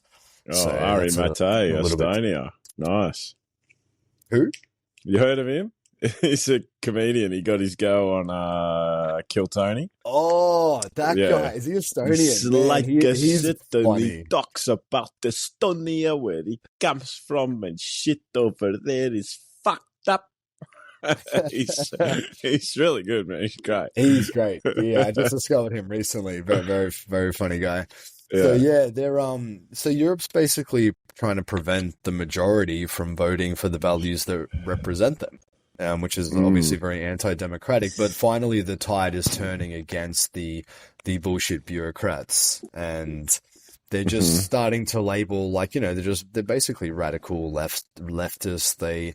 Some people are saying that the EU Federation of States is a precursor to an eventual one world government, which a small group is trying to fight for. And basically, if you're against that, then they just call you far right or right wing. Even if you're a classical liberal, or if you're centre left, or if you're left but not radical, they'll still call you right wing and far right wing. But people are wising up because they're getting to realize that, like, that's not me. And then if they're calling me that, then maybe that new political party that they're calling radical far right wing is not that bad either. Yeah. So- Well, I mean, that's how a lot of this happened. Like, I've heard sort of some more left leaning friends of mine say or post on their social media things like, how do people become like right wing? And it's such a weird position to take, blah, blah, blah. I never do, because I don't like to get into it, but I feel like commenting, because you make them. As soon as they disagree with you on one issue, you shove them over the line and label them and tell them they're Nazi or radical or this or that. Like, Yeah. and eventually people go, oh, you know what? Fuck it. I will hang out over here. But you know what? It's often that they're not even right wing. They just change the definition of the word. I mean, 100%. It's the right wing now is what? How many left wing ideals from 20 years ago are just gone? They've completely left that sort of party and that side. Like, that's the thing. The anti-war thing. They seem to we've be always been pro-war anti-war. now. Pro-free Anti-spending, speech. anti-censorship. Now it's all, if you're not saying what we like you to say, then you have to be censored. Fuck you. There should be no free speech. You don't deserve it. That's craziness. It's not the people I remember. But the funny thing is, like, they'll call you that, and then you call them a communist, and they're like, "Oh, thanks." You're like, hey, no, be hurt by that. I am a communist. I'm like, oh, okay, well, you obviously don't understand Go read communism. more so that you know that that's bad. Well, so all that's happening in Europe. Meanwhile, Vladimir Putin's the dictator. So, but if we look at, I mean, yes, like I'm not. I mean, yes, still yes to that. Well, you know what happened. It is a little Russians, bit of whataboutism, but I like to play that game sometimes. Well, the thing is, the Russians held elections not that long ago, and there was some American Congress people, I forget who, it might have been Marjorie Taylor Greene or someone from the US Congress, went to Russia to oversee the election to make sure that it was fair, and then she got in trouble for that. Oh, wow. Why would that be? No, because, exactly. Because they want to be able to say, oh, how can we be sure that this is certified? And the EU never certified it, and they're not invited in there. And they want to, they want to blame him for everything. But and then if we look at countries who are jailing people for making tweets, Kia Starmer, good old Mhm. two-tier Kia, one of my Yeah, that's favorite nicknames at the moment. Brilliant when I heard nickname. you say that, that was so. I heard it from you. That was so good. Yeah, when he was doing his two-tier policing over in the UK, which is getting out of hand. That's a powder keg there. Not long after Zelensky went to the White House, Keir Starmer popped by and he was talking about how he was proud of free speech in the UK. And what we did is someone compared speech arrests, UK speech arrests with Russia. So back in 2020, arrests for social media posts, Russia had 400 and the UK had Still too many. 3,395. Jesus Christ. So who's really anti-free speech out of Russia and UK? Christ. And my goodness, that's horrible. That's horrible. That's Orwellian. That's awful. Oh, big time. And I remember telling that to a friend of mine who disagrees with me on everything, and his answer was, well, Russia's probably lying about the numbers. It's probably way higher than that. And I'm like, okay, I can't win this argument. Yeah, that makes it way better.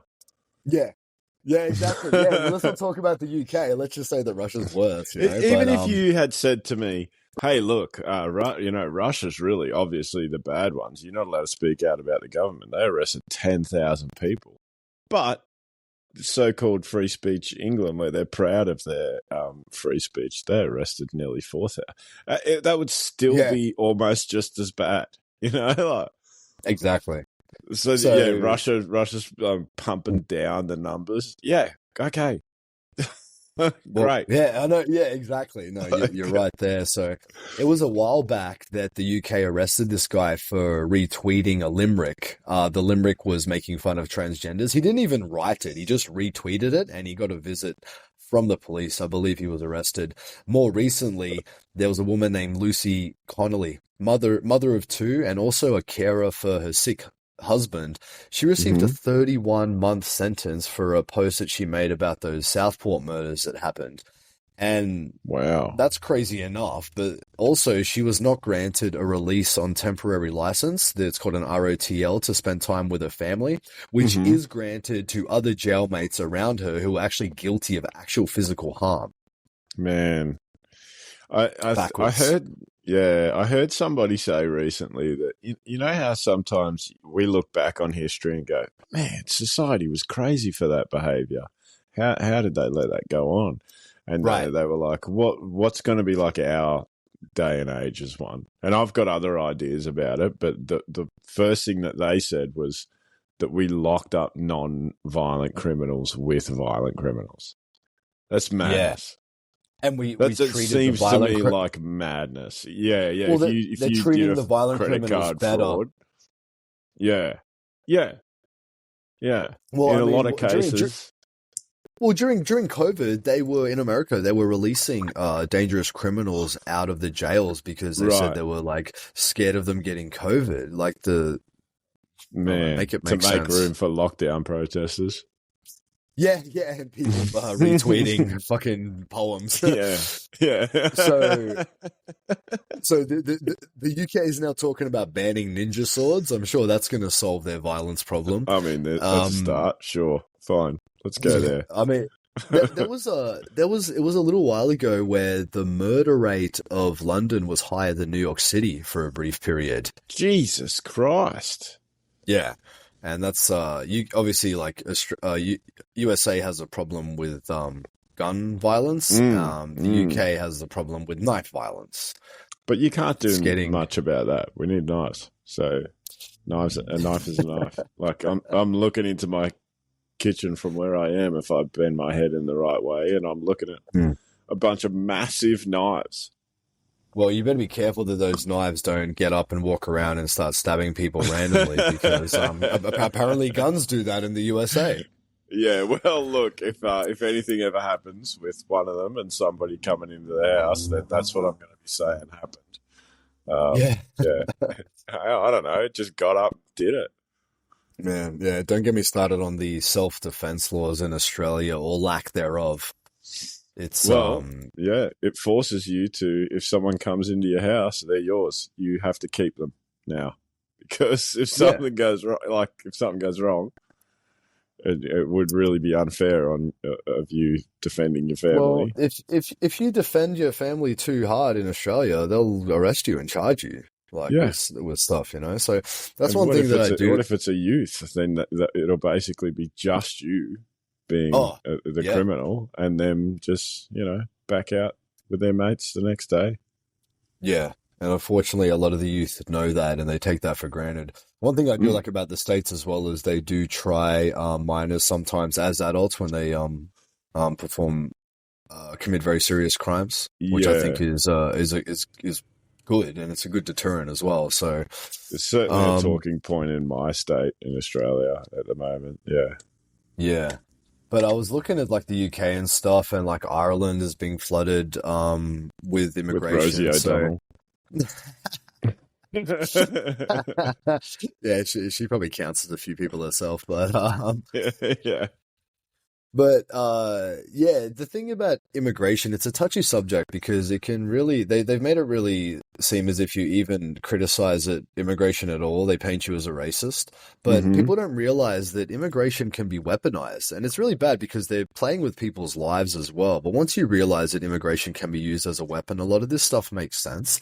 So, in Ireland and Scotland, now they're talking about they're trying to paint the immigrants as they're calling them like the new Irish and the new Scots, which it's it's a bit New, controversial. as in not Irish and not Scottish. Yeah. Well, I was thinking about it because Is that what you mean whenever by I hear new? that, You mean not? pretty, not, it was a typo. Yeah. But I was thinking about it because no. What is it? Is I knew Irish, like past tense of no. Yeah. They used to exist. I knew Irish, I knew Scots, now they're gone. Yeah, I knew them.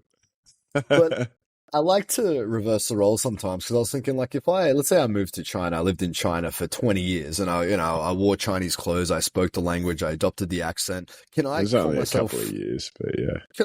No, but let's say I was there for a long time. Could I call myself the new Chinese? I would never how do offensive would that be? that. I'd feel That like would- I'm being very disrespectful.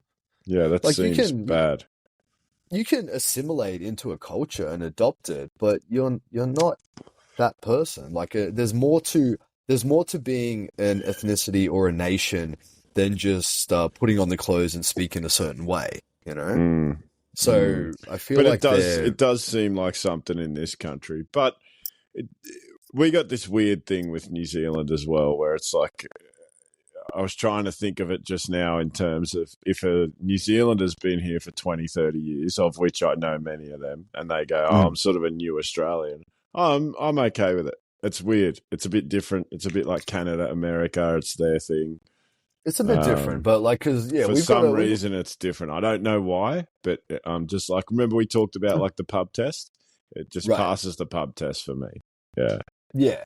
Well, Australia is a bit like that. Like, Australia, like, was before they started to get a bit silly with it. It was a very successful multicultural nation, and I We're felt that a bonded lot for of life with them. well, I felt that a lot of people did come there, and they really did respect Australia, and they assimilated and stuff like that, And but the Yep. thing is, like, if you're an ethnically Chinese person and you're born in Australia, people ask you like where you're from, and you're like, okay, yeah, I'm Australian, but my ethnicity is Chinese, but my nationality, Yeah, you know what we mean. is Yeah. Aussie, and culturally I'm Aussie, and there's nothing wrong with that. It's fine, but when you take it too far, because like these people who want open borders, I always ask them, I was like, all right, if you want open borders, is it okay if 200 million people come to Australia? And they can never, because obviously that's too many people. It's going to overwhelm the infrastructure. Yeah. But they can never answer the question. I'm like, well, where's the limit? Like, how many people can we bring in? And they can't put a number on it because they'll be racist. It's have you ever seen the guy who goes around to immigration rallies and talks to people like, hey, would you take a refugee into your house? And they're like, I don't have the room. And he's like, you don't have the room? Oh, that sounds familiar. Anyway, okay, bye. And they're like, oh, sorry, I'm only renting. I can't. Oh, you can't. Yeah, but I would though. Oh, I bet you would. Yeah, just like all these other people I've asked who wouldn't, couldn't, and they can. Right. As soon as they ask that question, they start to get a bit uncomfortable. Yeah, I like when they bring someone in, like there's a guy next to them, and it's like, oh yeah, this is a guy who just moved in. Do you have a place to stay? Yeah, Oh no, yeah. someone else can do it. I'm pro immigration, but I can't. Sorry. Yeah, I don't have the space. How funny that. Yeah. But these topics about like, race and nationality, they purposely become really controversial and like taboo, culturally taboo to talk about. That's the thing.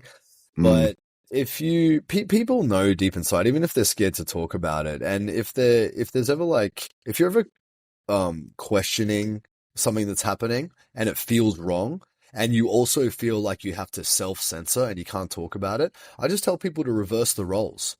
Like, what would happen if you did it in a different country? Or what if this headline in the news, which is totally against white people, like I've seen stuff like, 10 things white people do that's really annoying. Just put a different race there. So swap out white with any other race. For anything. And tell me anything, and tell me if it would be acceptable. And you'll see they'll admit the answer is no. So then if it's racist against one race, you can be racist against white people. And if you say that you can't be racist against white people, then not only are you a racist, but you're also pretty dumb. Yeah. It's just it's a different thing. It's not that you can't be racist against them. It's hard to hurt us, but you can be racist against us. That's for sure. Oh no, you definitely can. And now there's definitely been like DEI things and that are actually lawful things put in place to, this is what we were talking about for so long. That again, I'm doing that thing right now where I'm like, oh, I should censor myself here talking, but why? Exactly. Yeah. Why? Why can't we talk about this? Even if I could just be told, like, oh, hey, you haven't thought about it from this angle, and I could go, there it is. Thanks. That's why. That makes sense. Like we should be able to do that. That's what annoys me is that we're shutting down that. Everything else is fine. Your opinions are fine. What you think is fine, but we should be allowed to at least discuss it. Maybe be wrong. Maybe be right. Well, when's the last time you ever heard about someone committing a hate crime against a white person? But like. You might commit a crime. A white person might commit a crime against a black person, but they might have committed that crime against. Well, they might have committed that crime against anyone. It wasn't necessarily because he was black, but because he was. Sometimes the authorities or the media will frame that as a hate crime simply based on the race of the person, not that they were actually targeting that person. I'm not saying that hate crimes don't happen, but every crime's a hate crime if it's violent. Like there's no non-hateful violent crime, is there? Is it a hate crime to try to make a group look bad by faking a hate crime, like the Juicy Smouye? To me, Jussie Smollett. That's a hate crime. That's a hate crime. Yeah, it was anti-white hate crime. Yeah. And to then report it to the police, like these white MAGA guys, blah blah blah. You did that because you hate this group of people, and you wanted them to get negative attention. Yeah, or he was just wanted to get fame, and he was an opportunistic person, and he was going with the signs of the times and the flow of what was happening and stuff like that. But like, he was the first to say it was a hate crime against me. Yeah, exactly. And when I thought about that as well, I was thinking, what if they arrested a couple of guys and who didn't do it, obviously, and then they charged them and put them in jail? You think he would have stepped up and gone like, "Oh no, it wasn't them." Yeah, he would have been happy to lock away an innocent person. That.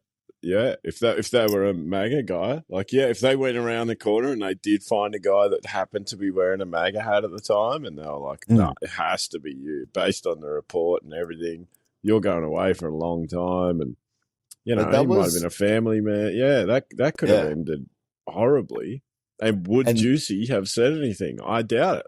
I doubt that very much. Not. He would have just sucked up the fame and loved it. It would have justified his crazy theory. And the thing about and he'd have justified it by going, well, the guy was wearing a red hat. He deserves to be. He's where he deserves to be, and he's white. But that was such a ridiculous performance. Like it was so obviously not true at the time. That the people who knew what's up were saying most that, of us were like, that's fake. most of us like, this is bullshit. But then I remember people saying, "Oh, that's a conspiracy theory. You think he did this to himself? That's a conspiracy theory." Oh well, I guess that's another confirmed conspiracy theory then. But it was a conspiracy. He hired two guys to rough him up a bit, and that is the definition of conspiracy. So it's such a cop out when people go, "Oh, what? So you think that he actually did this, and like that was the defense for so people." So you're saying that he set up the whole thing, put a noose around his own neck, waited for the police, right? And you sort of like, well, you're making me feel silly for saying it, but yeah, that's what I'm saying here. And then 3 days later, you're vindicated. You still weren't allowed to say anything to that person. Well, he didn't take the rope off his neck. He kept it on until the cops showed up, which was also one thing that like was 2 pretty hours. stupid. Yeah, like 2 hours. It's like, how dare you say that a black man would pretend to attack himself? Now you're a racist as well and a conspiracy theorist. But that was he got a slap on the wrist for that as well. Like we thought he should have done time for that, but he really doesn't have a career anymore, so that's something. No.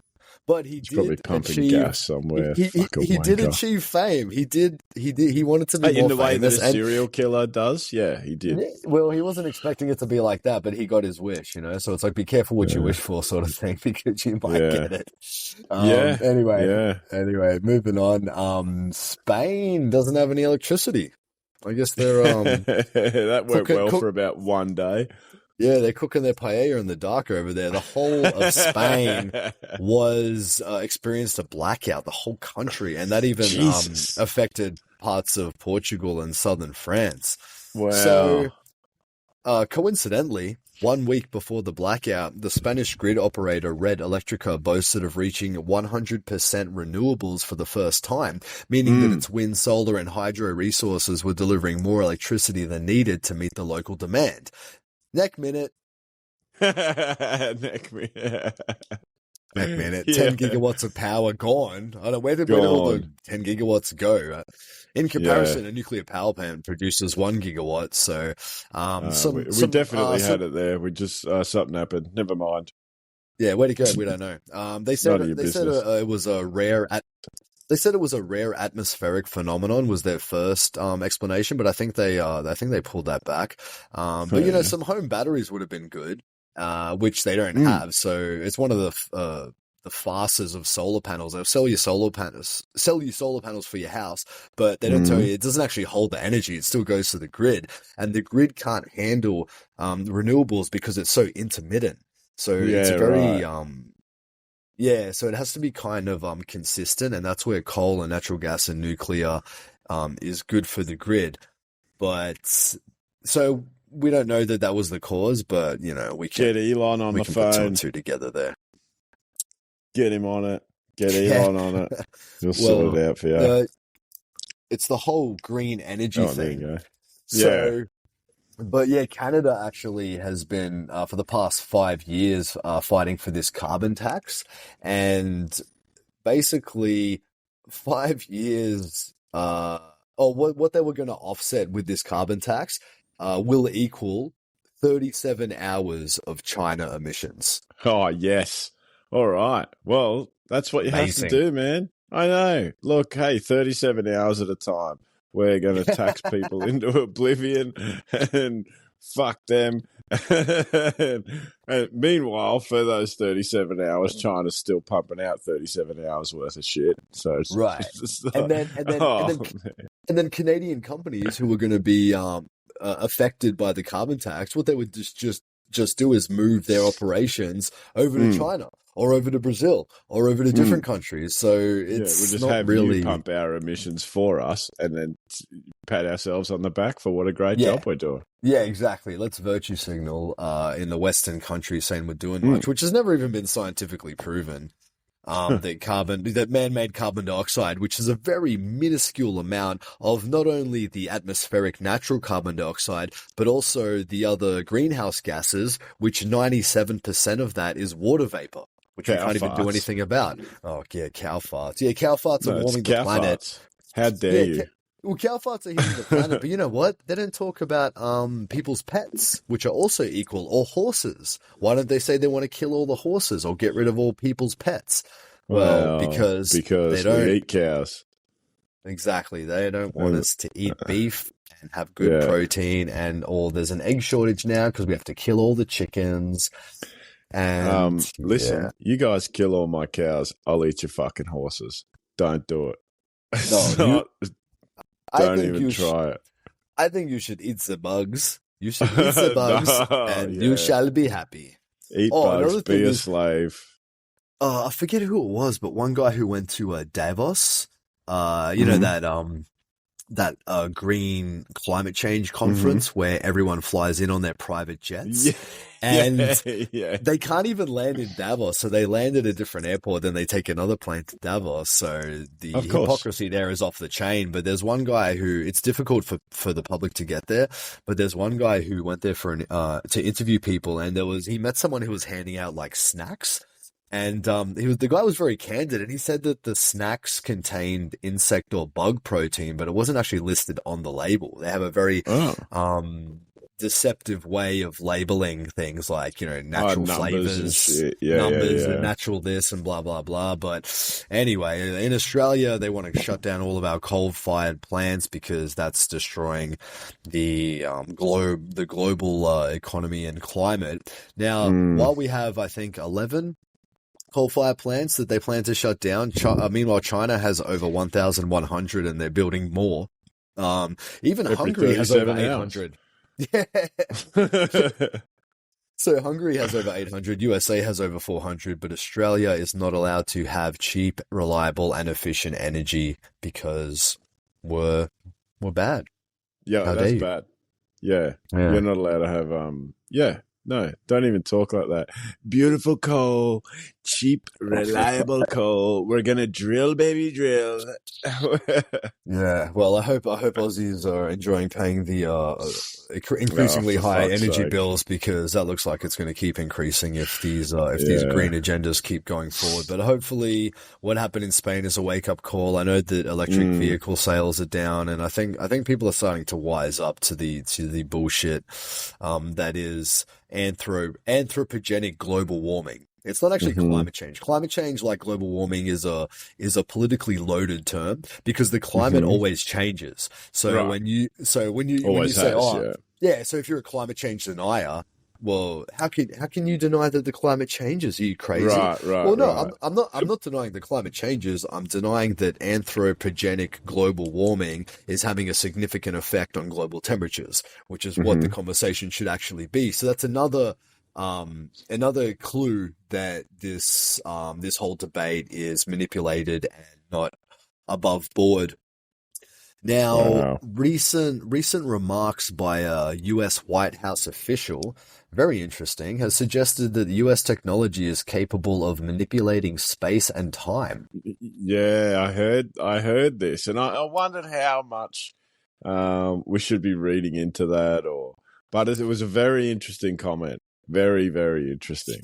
Yeah, it was weird. For me, it felt like a little bit of a soft disclosure. I know that, the military and the governments definitely do have technologies far advanced to what the public has heard about. For sure, yeah. Well, if you look at that MH370, that plane that just disappeared, which it's not possible to lose a plane in this day and age. There's cameras and radars all over the place. It's just it's not a thing. It's just too weird, yeah. Yeah, but this guy named Ashton Forbes has been coming out and presenting some very interesting evidence and doing a lot of interviews that shows the plane basically disappearing. You saw that? There was these three plasma orbs. Candace Owens interviewed him as well.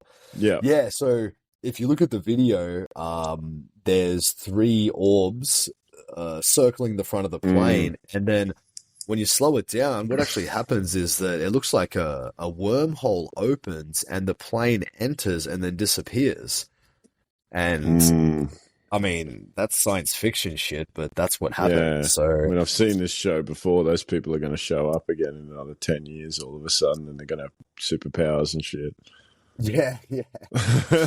Everybody was on that I've plane. seen this movie. They got robed. Sorry, people. Well, allegedly that plane had a group of people who were Asian experts on semiconductors. Yeah, it was So a Titanic style hit job. Yep. yeah, well, Sure. Yeah, I'd go with it, that. Yeah, it's too weird to lose a plane. I well, you mean, don't lose a that's plane, way less but weird. Yeah. if I ever get onto a plane and the guy next to me, if I ask him what he does and he says that he's just developed a cure for cancer, I'm getting the fuck off that plane. Yeah. What are you doing on this plane? Well, I just made an engine that runs on water. So, Oh, yeah. Okay. interesting. Let me the fuck off. Open Stewardess, the door. I need to go. Yeah. I reckon. Yeah. Get me Get out of me here. off. Get Virginia Guthrie off my fucking plane. Oh, I don't want oh my to. God. Yeah, that's poor taste. Oh, well, fuck. We should talk about that too, but we'll get to that another time. Yeah, we can go into that. There's definitely going to be some further developments there, or that might be the end of the story and we never hear about it ever again. So yeah, sadly, that is becoming more and more likely possibility. Fucking hell. yeah. Well, Klaus Schwab resigned as the head of the WEF. We right. we used to affectionately call him Anal Schwab. Anal Schwab. Yeah, I nearly forgot. Yeah.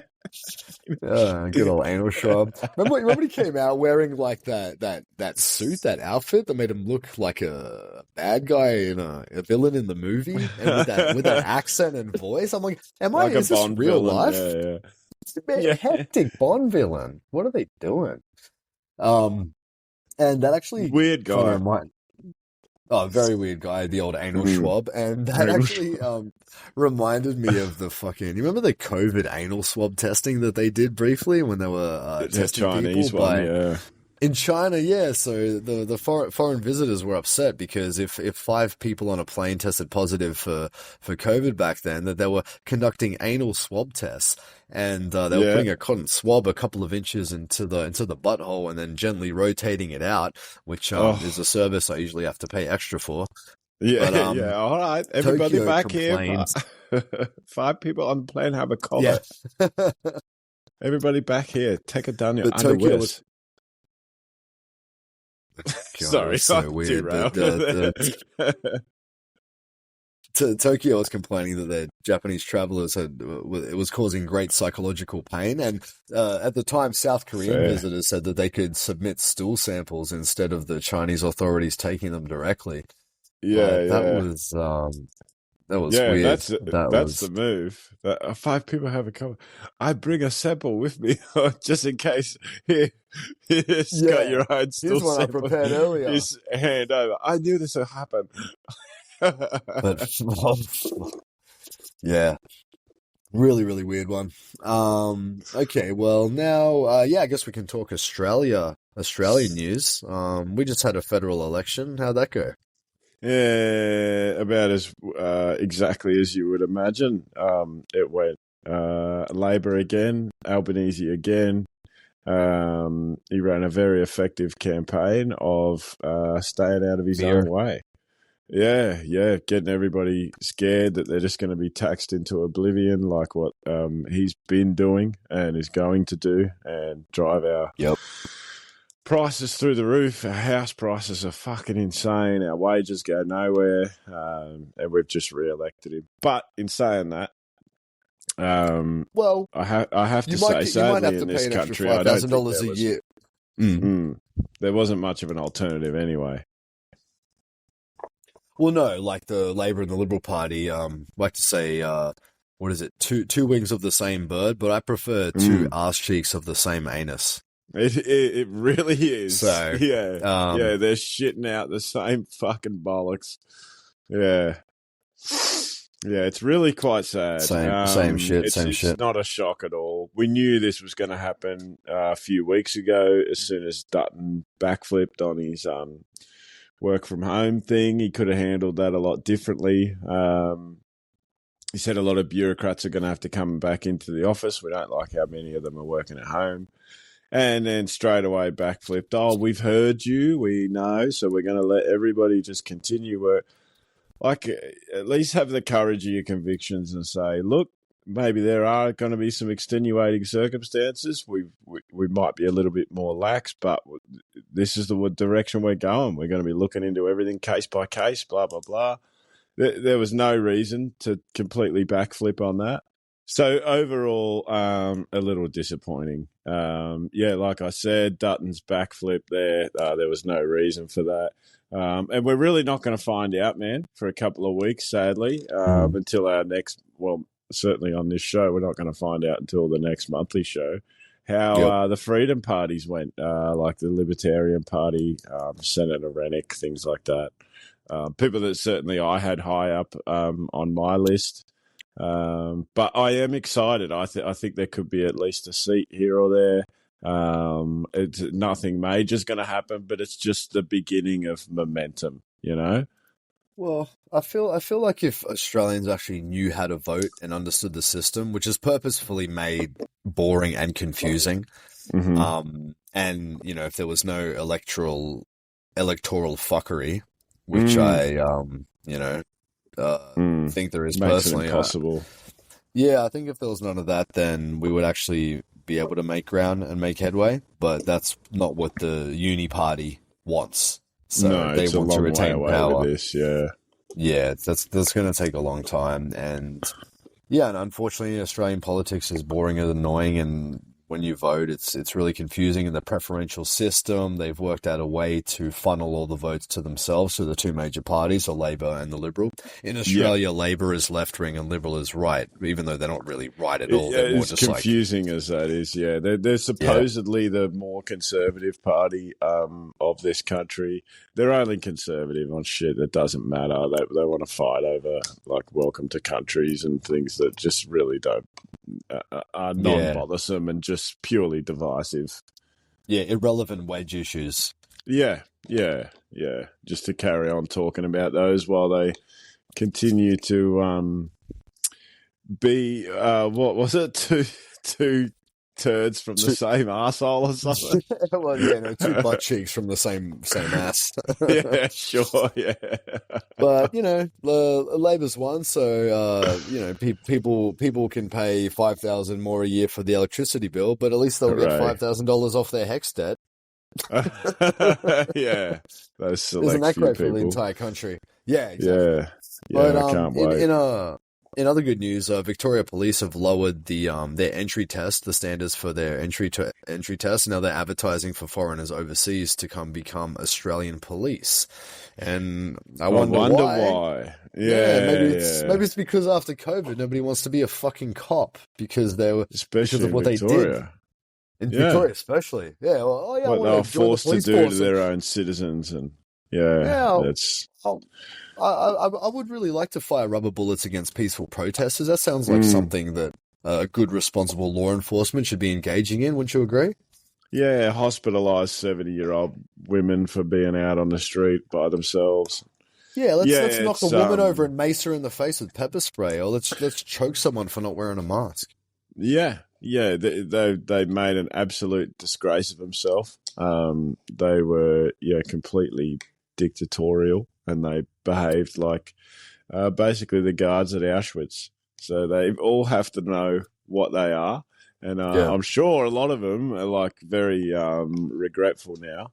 And a lot of them probably didn't want to go along with it at the time, but they just didn't really know how else to act. Well, I know a lot quit, and then many of them were fired for not taking the vaccine. So it does make sense that they're trying to recruit from overseas and lowering their entry requirements and standards. They would have to, yeah. That's what you get. In the UK, the West Yorkshire Police have actually blocked white applicants, which is a bit strange. They've got different like tiers now, and they're putting black people gold. They're calling them gold, and I guess they have the different ratings and stuff like that. But for some reason, a white tier, but it's apparently a white country doesn't want white police. That's very racist, I guess. Just doing that in itself, apparently. Yeah. Well, being a police officer is somehow privileged. Maybe I don't know. Well. I don't know. We'll see. But basically, there was something else interesting here down in Australia. Hmm. based on like freedom of speech and religion. You heard about how they were criminalizing certain types of prayer.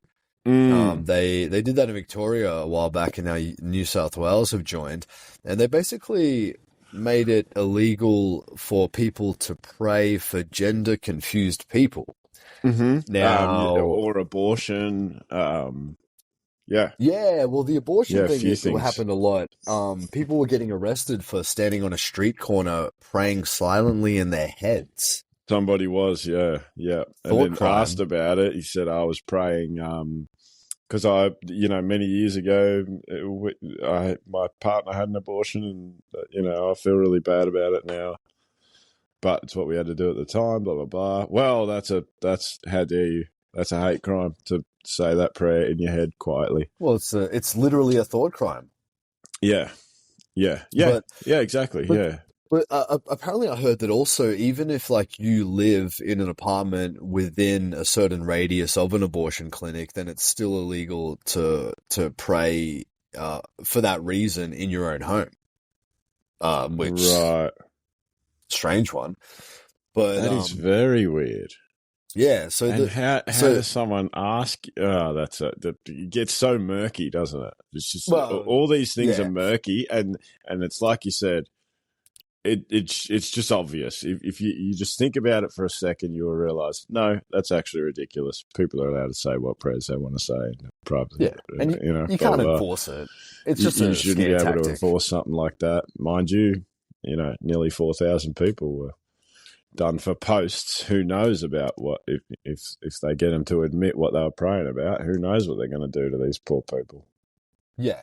And also to be fair, some of those posts that people made, maybe they were deserving of arrest if they were very egregious or if they did break the law. But the vast majority are not committing a crime. And then they, Mm. they do that in the UK. They'll say like, am I committing a crime? And they're like, well, no, we're just paying you a visit to check on your thinking or to this might offend someone. We don't want you to offend anyone. I'm like, well, you're offending me. Can you fuck Yeah, off? yeah. I'm very offended by you being at my door. Yeah. Well, Wow. but this thing about the criminalizing prayer in Australia, the Mm. weird thing is even if it's consensual, so let's say a gender confused teen, a teenager, they are suffering from gender dysphoria and Hmm. they would like to do something about it, like alleviate the confusion, but they don't want to transition, for example. If they come to someone and they say, "Hey, can you pray for me?" That's still illegal and you can be arrested. Illegal for you to do it, Illegal is for you to it? pray for that person who came and asked you. So your course of action is supposed to be no. I'm sorry. The law says I can't do that. Yeah, but here, have these puberty But blockers instead. yeah, but also if you're somebody, surely if that is happening, you're somebody who's of some sort of standing at a church, and then um, I'm afraid those laws of man are not going to mean much to you. You can't call yourself much of a pastor or an elder of the church. Then if you were to turn around and go, nope, not doing it, Well, not I going to mean, pray for yeah, you, not going to help I you. mean, that's directly counter to freedom of religion, isn't it? Mm, And but the exactly. crazy thing about that for me is, in a way, that kind of justifies and proves that prayer has an effect. Because Yeah. if Well, if prayer it, was yeah, just why do you bullshit, care? nothing, they wouldn't need to legislate it into law or criminalize Right. it. They just would say, okay, go fucking do your useless prayer. It means nothing. It does nothing. Right. So Right. Yeah. Yeah. very interesting, that one. Which is Uh, usually the argument. That is so bizarre. yeah. So this actually reminded me of this very old incident that happened back in the States on February 22nd, 1950, at a Baptist church in Beatrice, Nebraska. Now, that church exploded at 7:27 p.m. and Hmm. choir practice was supposed to start at 7:15 p.m. Now, Mm. every single member of the choir was late for a different independent reason, and they all turned up minutes after the explosion, thinking that everyone else would be in the church. Wow. So, Wow. coincidence, or Yeah, is it? it's hard, isn't it? You hear these things and it gets quite difficult to sort of ignore that, like Yeah. yeah, it's easy to write off and go, oh, come on, probably something else happened. Oh, I'll just ignore probably. But you know what? It does get difficult to Well, sort of deny a lot of stuff. That's yeah, that's and very that bizarre. and that also reminds me back in the crazy COVID days in Canada, because remember they banned religious gatherings, like you couldn't go to Yes. church, but there was Yeah. a time when you couldn't go to church, but you could go to a strip club or a brothel, you know, at that time. Well, I heard But something about prostitutes were allowed to see only 40 people a day or something. So way oh my less than they God. can ever see, or way more than Well, they could ever see anyway. yeah, I mean that's a interesting Well, type of because all social the distancing. MPs want to still go to their hookers. They wanted to make True, sure. true. Yeah. But what happened in Canada was there was some really like a creative way that they got around it. So what they were doing is they were rocking up in their cars and they were sitting in their cars, and then the I think the pastor had like either a megaphone, Oh, like a bullhorn sort of thing. yeah, Yeah. like a bullhorn sort of thing, and then they broke that up. They said, no, you can't do that. And it's like, well, why? Well, social distancing. So they Yeah. broke up the religious congregation, the gathering. Wow. Why would they give a shit?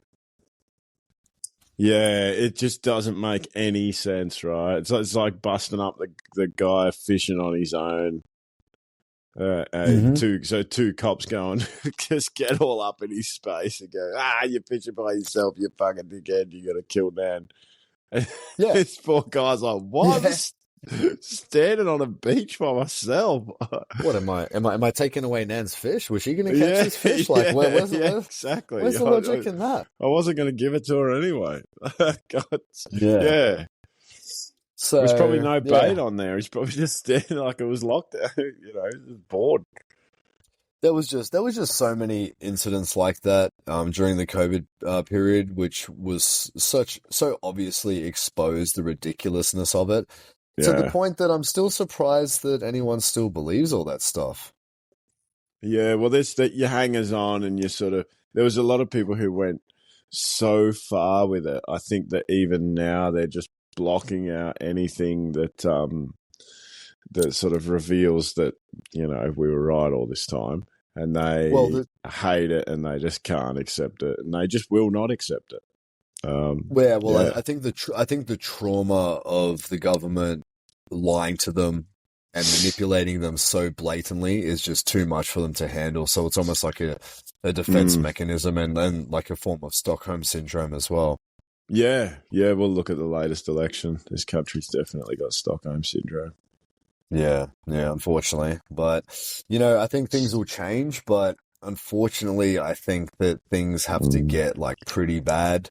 Like they have to, I Yeah. thought COVID was bad enough. I thought that would have done it, but I guess things have Yeah. to get really bad for the average person to finally step up and go, I'm not happy with this. We want to change. Yeah. We want Yeah. legitimate change. After 2020, if you had said that won't be the craziest year politically over the next 4 years, you would have said, mate, you got to be kidding. That's the craziest thing that's happened in 500 years. And yet, here we are. Every Yeah. year since then, it's just doubled down on it. It's fucking And unbelievable. I think it's pretty safe to say that things are going to get crazier with some of the stuff that's coming out. So reality is not always as it seems.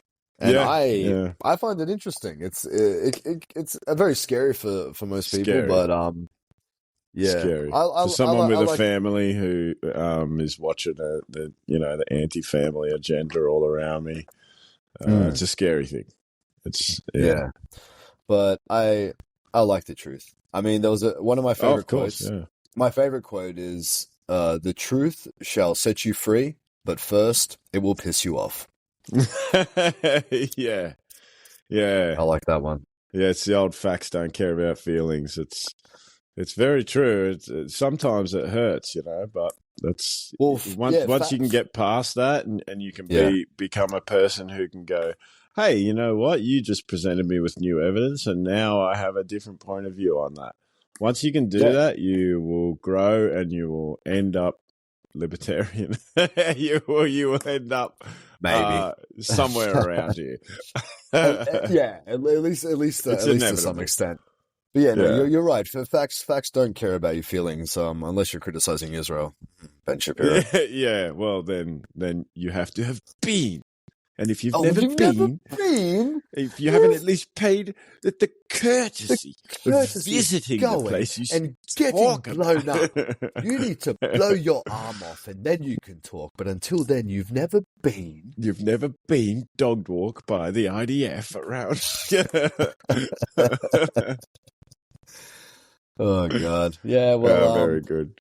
okay, well, that's a wrap. That's a good we've one had to some. end on. That's good. Yeah, it's good. I do want to apologize in advance. We've had some serious audio issues with this one.